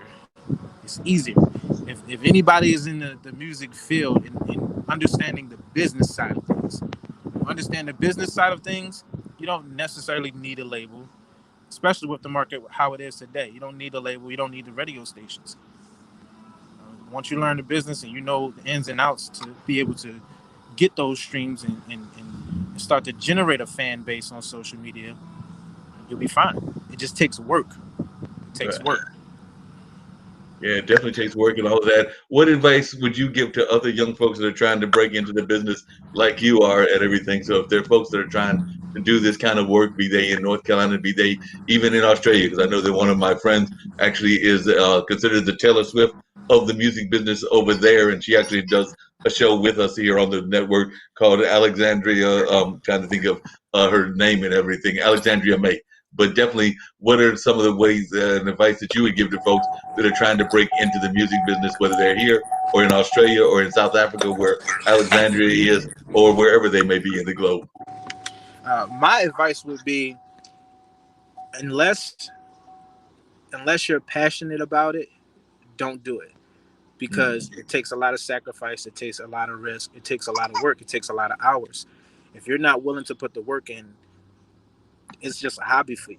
And if it's a hobby for you and you're okay with that, cool. But if you're trying to make a career out of it, don't do it. If it's not your passion, do something that you absolutely love doing, where you can wake up daily and know, like, this is what I love doing. If music isn't it, don't do it. No, that makes a lot of sense and everything. And it's interesting you say that thing about whether it's a passion or a hobby, because I do know some folks that have had bands and all of that. And the downfall with the band might be that half of them might be serious about it and trying to make a business out of it.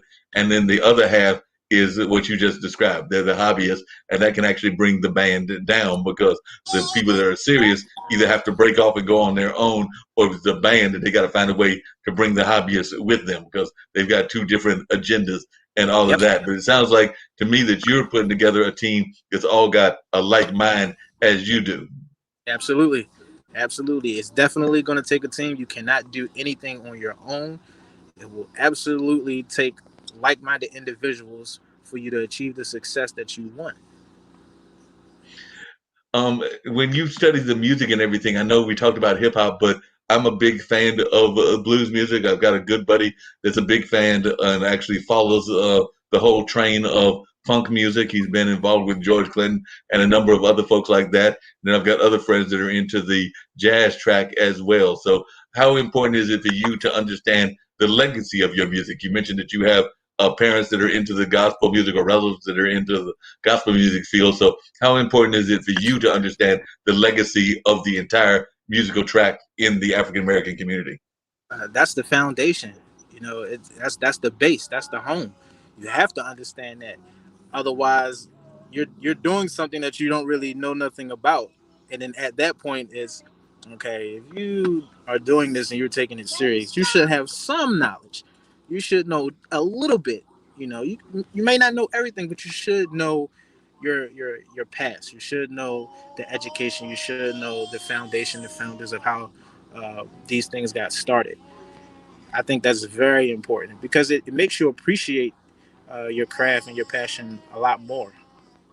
I definitely agree with you on that. I did want to give the other clip that Victor had sent me, which was the Never Stop song that is yours as well. So if you want to share a little bit about that. And then one of the things I do at the end of all of the interviews is I let my guests give their words of encouragement, their words of positivity, because that's just something that we try to do on all of our platforms here on this network. So while the song is playing, you can think about your words of positivity and your words of encouragement. And as you'll notice, I've been strolling across the different ways that folks can get in touch with you, which include Instagram, Twitter, and Facebook. So hopefully folks will be reaching out to you and finding out about the great work that you're doing by checking out those websites as well. Absolutely. Absolutely. Yeah. Never Stop. Let's see. I'm gonna let you go ahead and play it.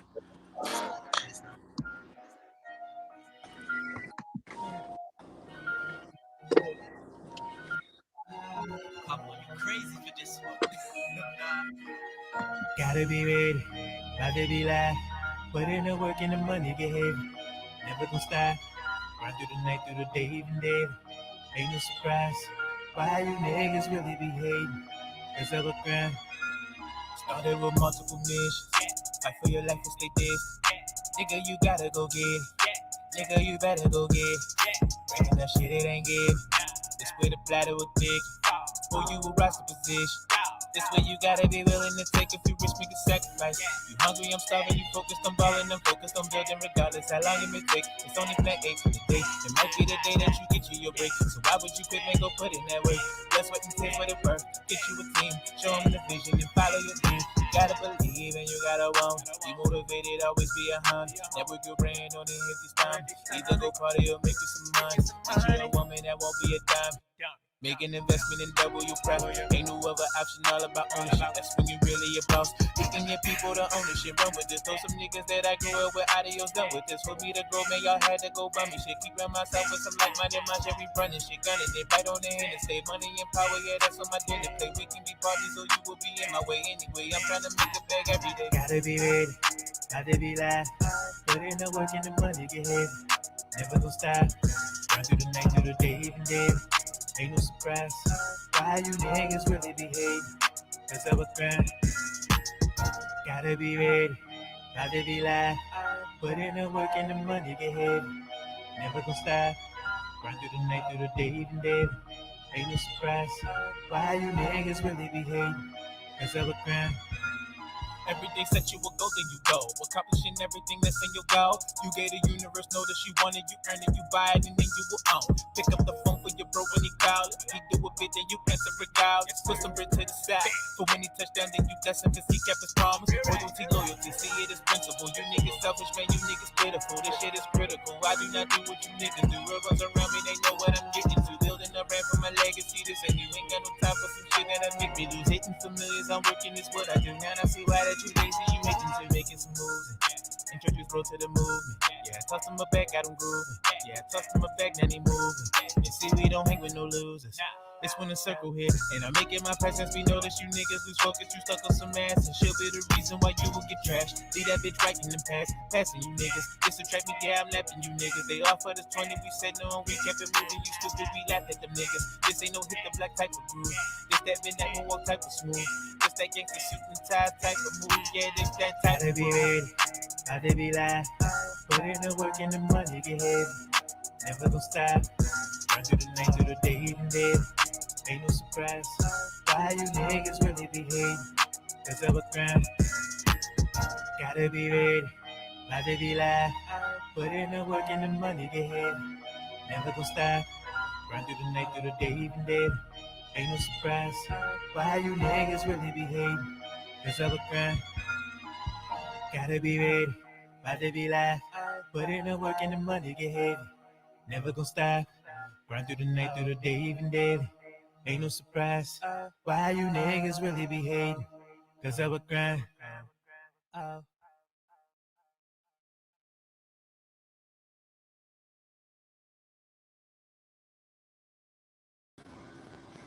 Right. So that was shot. Looks like it was shot during the middle of last year or sometime recently and everything. So what was it like shooting that during that time frame and everything? Because I know that Victor had told me that that was your latest release and everything. So I'm imagining that y'all were having to shoot it. I did see one person in a mask in the middle of a pandemic. Yeah, we shot it this year. Okay. We shot that maybe about 5 weeks ago or so, 5-6 weeks ago, maybe a little longer, but it wasn't that long ago when we shot it. And we took every precaution. You know, I had a lot of people that reached out to me that wanted to come, and I'm like, no. I'm like, no, like not for this one. You know, maybe later down the road. You know, but not for this one. Yeah, never stop. If those individuals who like music and like lyrics, and you listen to what I'm saying in the song, what I did was I took this generation of style of beats, what they call like a trap beat. I took that and basically made it into something for myself. I did struggle a little bit for a while, and I had a friend of mine. We were going through some development things because I like lyrics. I like storytelling. I like being able to put somebody, give them a visual from what I'm speaking in my song, and they be like, man, like I felt that. I felt like I was there. And that's what I did with Never Stop. I just created a different, I guess, a genre, a different lane. Because you don't have any artist that's taking a trap style beat, talking how I'm talking over it. And I had fun with it, and I'm having fun now. I'm doing my music even more. Just being able to, portray to this generation's ear, to get the buzz going, making them think that they hear something which it sounds like today. But when you actually go back and you hear it, and you're like, wait a minute, he's talking about starting your own business. He's talking about investing. He's talking about generational wealth. He's talking about, okay. Yeah. So. Yeah, talking about some very powerful issues there, because I definitely, that holds the idea of us investing in generational wealth is something that we don't talk enough about in our community. So what was it about those kind of topics that really sparks your interest? Because I do think that it's something we don't hear enough from our young people, and definitely not enough from our artists and everything. So what about that whole concept sparked your interest? Not learning about it, looking at other individuals, some Black individuals, looking at them and seeing the success that they have, and then doing some research, and I'm like, why wasn't this taught to me? And then it breaks down. It wasn't taught to me because my parents, my grandparents didn't know, it wasn't taught to them. And that's the generation, step by step, and it's like, wow. And it's frustrating. It's frustrating when you want better for yourself, when you want better for your family, and you don't want to sit there and work a 9 to 5. You're like, wait, it has to be an easier way. It has to be something better. I'm about to put 40 years in at this company to make some pennies, to not enjoy the rest of my life when I'm 60, 70 years old and hurting. It has to be a different way. How are these people enjoying their lives? And that's the key right there. Thank God for technology and the internet, because it wouldn't be accessible for us in our communities if it wasn't for that. So now it's very accessible for us to learn these things. But again, we still have to do that work. We still have to apply that method of learning willing to read. Everything is put there for us to read. Just a lot of us don't read. Yeah, I know that I've worked on some of the festivals down here in North Carolina, and some of them are now going in their second year of virtual. I think the Bembe Festival will actually be a drive-by festival or a drive-in kind of festival type deal. So it won't be the full festival that we're used to and everything. But definitely, I've heard that New York is about to open up and that they're going to be having like regular shows, I think, on Broadway in either July or August or something like that. So how is it there in Maryland? Are you feeling that more and more festivals and things are opening up, and are you comfortable with them opening up, or are you still a little bit cautious about what's going on with the pandemic, or are you feeling that more and more things will be opening up even for you to do performances? I'm fairly comfortable with it. One thing I don't allow to kind of stick in my mind is what the media puts out. I know it, when you start to see things, you kind of pick up on some little things. You're like, that sounds like it's scripted. Everybody is saying the same thing. For me, it makes me question some things. So I don't really allow certain things to really get to me. And I'm really big on energy. If I ever feel like something doesn't feel right, I'll kind of know beforehand, before to even get to that point later down the road. I've really learned to follow my intuition.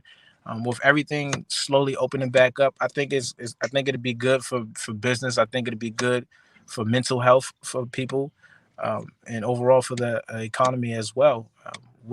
Us as people need that interaction. We need to get out. When you're just in a house, you're not getting any sunlight, you slowly start to get depressed. Your body goes through other issues from you being depressed, from you being stuck and stagnant. We need that interaction with people. We need that interaction of being out. We need to be able to be out, to get the sunlight, to be able to just, hear birds chirping, see somebody out walking, smiling. We need those things. We need, we need that positive, that positive outlook on things. So I think it's good. I think it's healthy to be able to be back out slowly, but I believe it's healthy. Were you one of those people? Because I actually have a friend of mine that actually is in that DC, Baltimore area or DC, Maryland area, and I know that they were concerned about the vaccine when it first came out, just because of some of the fears that we've had in our community. So, did you have some of those concerns, or have you been feeling that you and your family need to go ahead and go that route and everything? Because I do know some folks in our community have been concerned. Like I said, I've been procrastinating, so I haven't got to it yet, but I know that I'm planning to get to it in the next day or two or so. But I was just wondering your thoughts. With my thoughts on it, I know some people may not like it, but I don't trust it. I don't trust it. A lot of it, the numbers don't make sense. And I'm quick to do my own research. When you don't have any significant signs or numbers of the flu, and then you see something like this, and for them to say, oh, it's not that contagious, but the whole world is getting it, but you quarantine for 14 days if you have it, even if you don't have symptoms, but it stays in your system for up to 90 days, but you're okay to be outside and around people. When I start to see things and hear things like that, I'm like, okay, now it's really not starting to make sense. So quarantine for 14 days, you're not contagious after that, but it can stay in your system and you can be out and around people. And now they're like, oh, the mask mandate and all of that stuff. So it's like, okay, whatever happened to H1N1? That's my question. That came and went like that. So whatever happened to that? And I'm not trying to be no conspiracy theorist or nothing like that. I'm just asking the questions that a lot of people may not want to ask. The why, what happened to it? Yeah, and I know a lot of people are also concerned about the speed that the vaccines came out and wondering about the absolutely quickness that they came out and whether they've been properly vetted and all of that. I look at it just as something simple as population control. We have a lot of people on the planet, and the planet is changing daily. And I mean, the quickest way to kind of slow things down is unfortunately, is to kill off a few million people. It's the sad truth at the end of the day. We know for a fact that they put things in our food. We know for a fact that they put things in our water, things that we don't even need, but it's there, but you don't have the attention on it that it needs. But now everybody is down as a health nut. Everybody is doing CMOS. Everybody is doing elderberry. But these things have always been available. But why does it not be broadcasted the same way that the COVID is being broadcasted? You know, why are these things not that accessible for us? Why is it so expensive for us to eat healthy, but we can go to McDonald's and spend $5 or $6 and get a meal? Like a lot of it just doesn't make sense to me. I mean, it makes sense, but it doesn't make sense to me. You know, it's money. Money is money, power, and control. Where you can control a mass of people and get them to do what you want them to do. You're pretty powerful. I mean, look, there's only a few families that control the banking systems. These are just the facts. The United States government is a registered corporation. These are the facts, but people don't want to hear that. You know, so then they, you know, you may get labeled as a conspiracy theorist. You may get that. I say, look on the CIA website and go through some of their released documents and see what they've been known that's accessible now for the public to read through. But then when you think about it, who's going to read through 526 pages of remote viewing or something like that? Oh yeah, that's real true. And a lot of even the history is well known because COINTELPRO was real and it's still real. So definitely that's a lot of things they do where they've got, we definitely still have political prisoners, including some that are there in Baltimore as well as other places. So political prisoners is a real deal and they actually exist even here in the United States. Absolutely. Absolutely. But folks oftentimes don't think about that. Well, this has been great talking to you, and I definitely want to bring you back on along with some of the other folks from the IAU family and everything, the Indie United Artists family and all of that. But definitely have enjoyed our conversation. But like I said before, one of the things that I do on all my guests is I get them to give us their thoughts of positivity, their thoughts of words of encouragement that they would like to share with our global audience, because we do have a global audience of folks listening from a number of countries and all of that. So any words of encouragement or words of positivity that you would like to share, I'm sure that our folks would love to hear it from you. And like I said, do know that I will be inviting you back on, and I'll probably go out with a replay of one of those songs as well after you give your words of positivity. And you can tell me which one you want me to replay, but it'll be one of those two that we've already played. But we'll give a replay of either Black America or the one that we just played. So either one, I'm good with either one. So you tell me which one you'd like to hear the replay of after our words of positivity, because that'll be the wrap up of the show, is whichever one you tell me to replay. All right. My words of positivity is speak what you want into existence. It sounds so basic and simple, but it's the absolute truth. When you understand energy, you speak what you want into existence. I have a routine every morning. It's a song, well, it's 6 songs by 2 guys. If you look them up on YouTube, their name Chris and Teeb. Chris, Chris, and Teeb, 2 E's. Chris and Teeb. And those 6 songs are all motivational. It's literally the beats today with all positive words. That's it. That's all it is. But it works because you start to say it. And as you start to say it more and more and more, you start to believe it. Then you start to feel good. Like, it's been proven that you can show frequencies and different sound waves and different words on plants or water or ice, and they change shape. In our bodies, we have water. If we're always speaking negative upon ourselves, negative things happen. You attract that energy. So my words would be, speak positive words upon yourself and others, you know, peace, love, and blessings. Cool. It's great words of positivity. And definitely, I agree with you that we have to have those meditation moments. I try to do that on a regular basis myself in order to have those positive thoughts and counter those negative thoughts that we oftentimes face during the course of just day-to-day living and all of that. So definitely, I'm glad that you're having that mindfulness moment. And I think more and more young people, as well as folks of various age ranges, need to do that on a consistent and regular basis. So as I was saying, which one would you like our listeners to hear a repeat of? Never Stop or Black America? So you pick it, and then we'll get out of here that way. All right, I would like for everybody to listen to Never Stop Again. And when y'all hear it, you know, yeah, you see the cool things in the video. That's just really for me to capture y'all attention. But just listen to what I'm saying in the song and take what you can take from it. You know, if you can get a few pieces from it, teach it to your child, teach it to your mother, your grandmother, whoever's willing to listen and learn. But we're getting ready to bring Never Stop right back and let folks check this out as we get ready to get on out of here. But Jay Fuse, it was a pleasure meeting you. Look forward to having more conversations with you in the very near future. I've definitely got the Twitter and the Facebook, and of course, we've exchanged phone numbers. So definitely I'll be reaching out to you and trying to get you back on in the not too distant future as well. Yes, sir. Thank you. I really, really appreciate the opportunity. Thank you. No problem at all.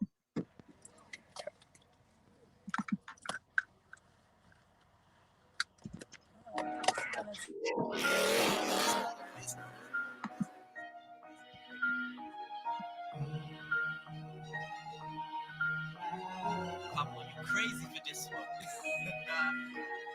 Gotta be ready, about to be live. Put in the work and the money get heavy. Never gonna stop. Run through the night, through the day, even daily.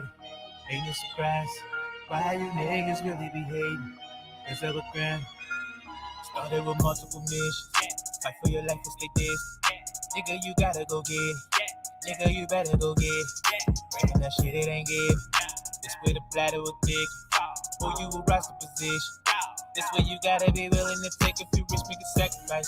You hungry, I'm starving, you focused on balling, I'm focused on building regardless how long it may take. It's on 8 the day. It might be the day that you get you your break. So why would you quit, man, go put in that work?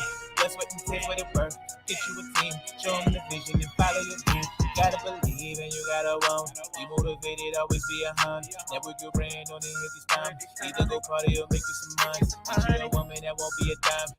Make an investment and double your profit. Ain't no other option, all about ownership. That's when you really a boss. Picking your people to ownership. Run with this. Throw some niggas that I grew up with. Adios, done with this. For me to go, man, y'all had to go buy me shit. Keeping myself with some like-minded minds. Yeah, we running shit. Gunning it right on the hand and save money and power. Yeah, that's on my dinner plate. We can be parties, so you will be in my way anyway. I'm trying to make a bag every day. Gotta be ready. Gotta be live. Put in the work and the money get heavy. Never gonna stop. Run through the night, through the day, even daily. Ain't no surprise. Why you niggas really be hating? Cause of a grind. Gotta be ready. Gotta be live. Put in the work and the money get heavy. Never gonna stop. Run through the night, through the day, even daily. Ain't no surprise.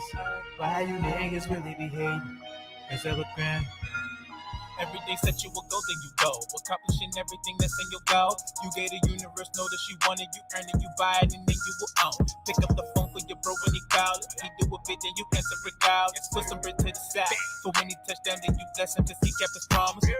Loyalty, see it as principle. You niggas selfish, man, you niggas pitiful. This shit is critical. I do not do what you niggas do. Rebels around me, they know what I'm getting to. Building a ramp for my legacy. This ain't you ain't got no time for some shit that'll make me lose. Hating familiars, I'm working, is what I do. Now I see why that you lazy, you making some moves. Introduce bro to the movement. Yeah, I tossed him a back, got him grooving. Yeah, I tossed him a back, now he moving. And see, we don't hang with no losers. It's when the circle here, and I'm making my presence. We know that you niggas lose focus, you stuck on some ass, and she'll be the reason why you will get trashed. Leave that bitch right in the past, passing you niggas. Distract me, yeah, I'm lapping you niggas. They offered us 20, we said no, and we kept it moving. You stupid, we laugh at them niggas. This ain't no hit the black type of groove. This that been that moonwalk type of smooth. This that gangsta suit and tie type of move. Yeah, this that type of move. Gotta be ready, gotta be live. Put in the work and the money get heavy. Never gonna stop. Run through the night, through the day, even dead. Ain't no surprise. Why you niggas really be hating? Cause of a grind. Gotta be ready. Gotta be live. Put in the work and the money get heavy. Never gonna stop. Run through the night, through the day, even dead. Ain't no surprise. Why you niggas really be hating? Cause of a grind. Gotta be ready. Gotta be live. Put in the work and the money get heavy. Never gonna stop. Run through the night, through the day, even daily. Ain't no surprise. Why you niggas really be hating? Cause of a grind.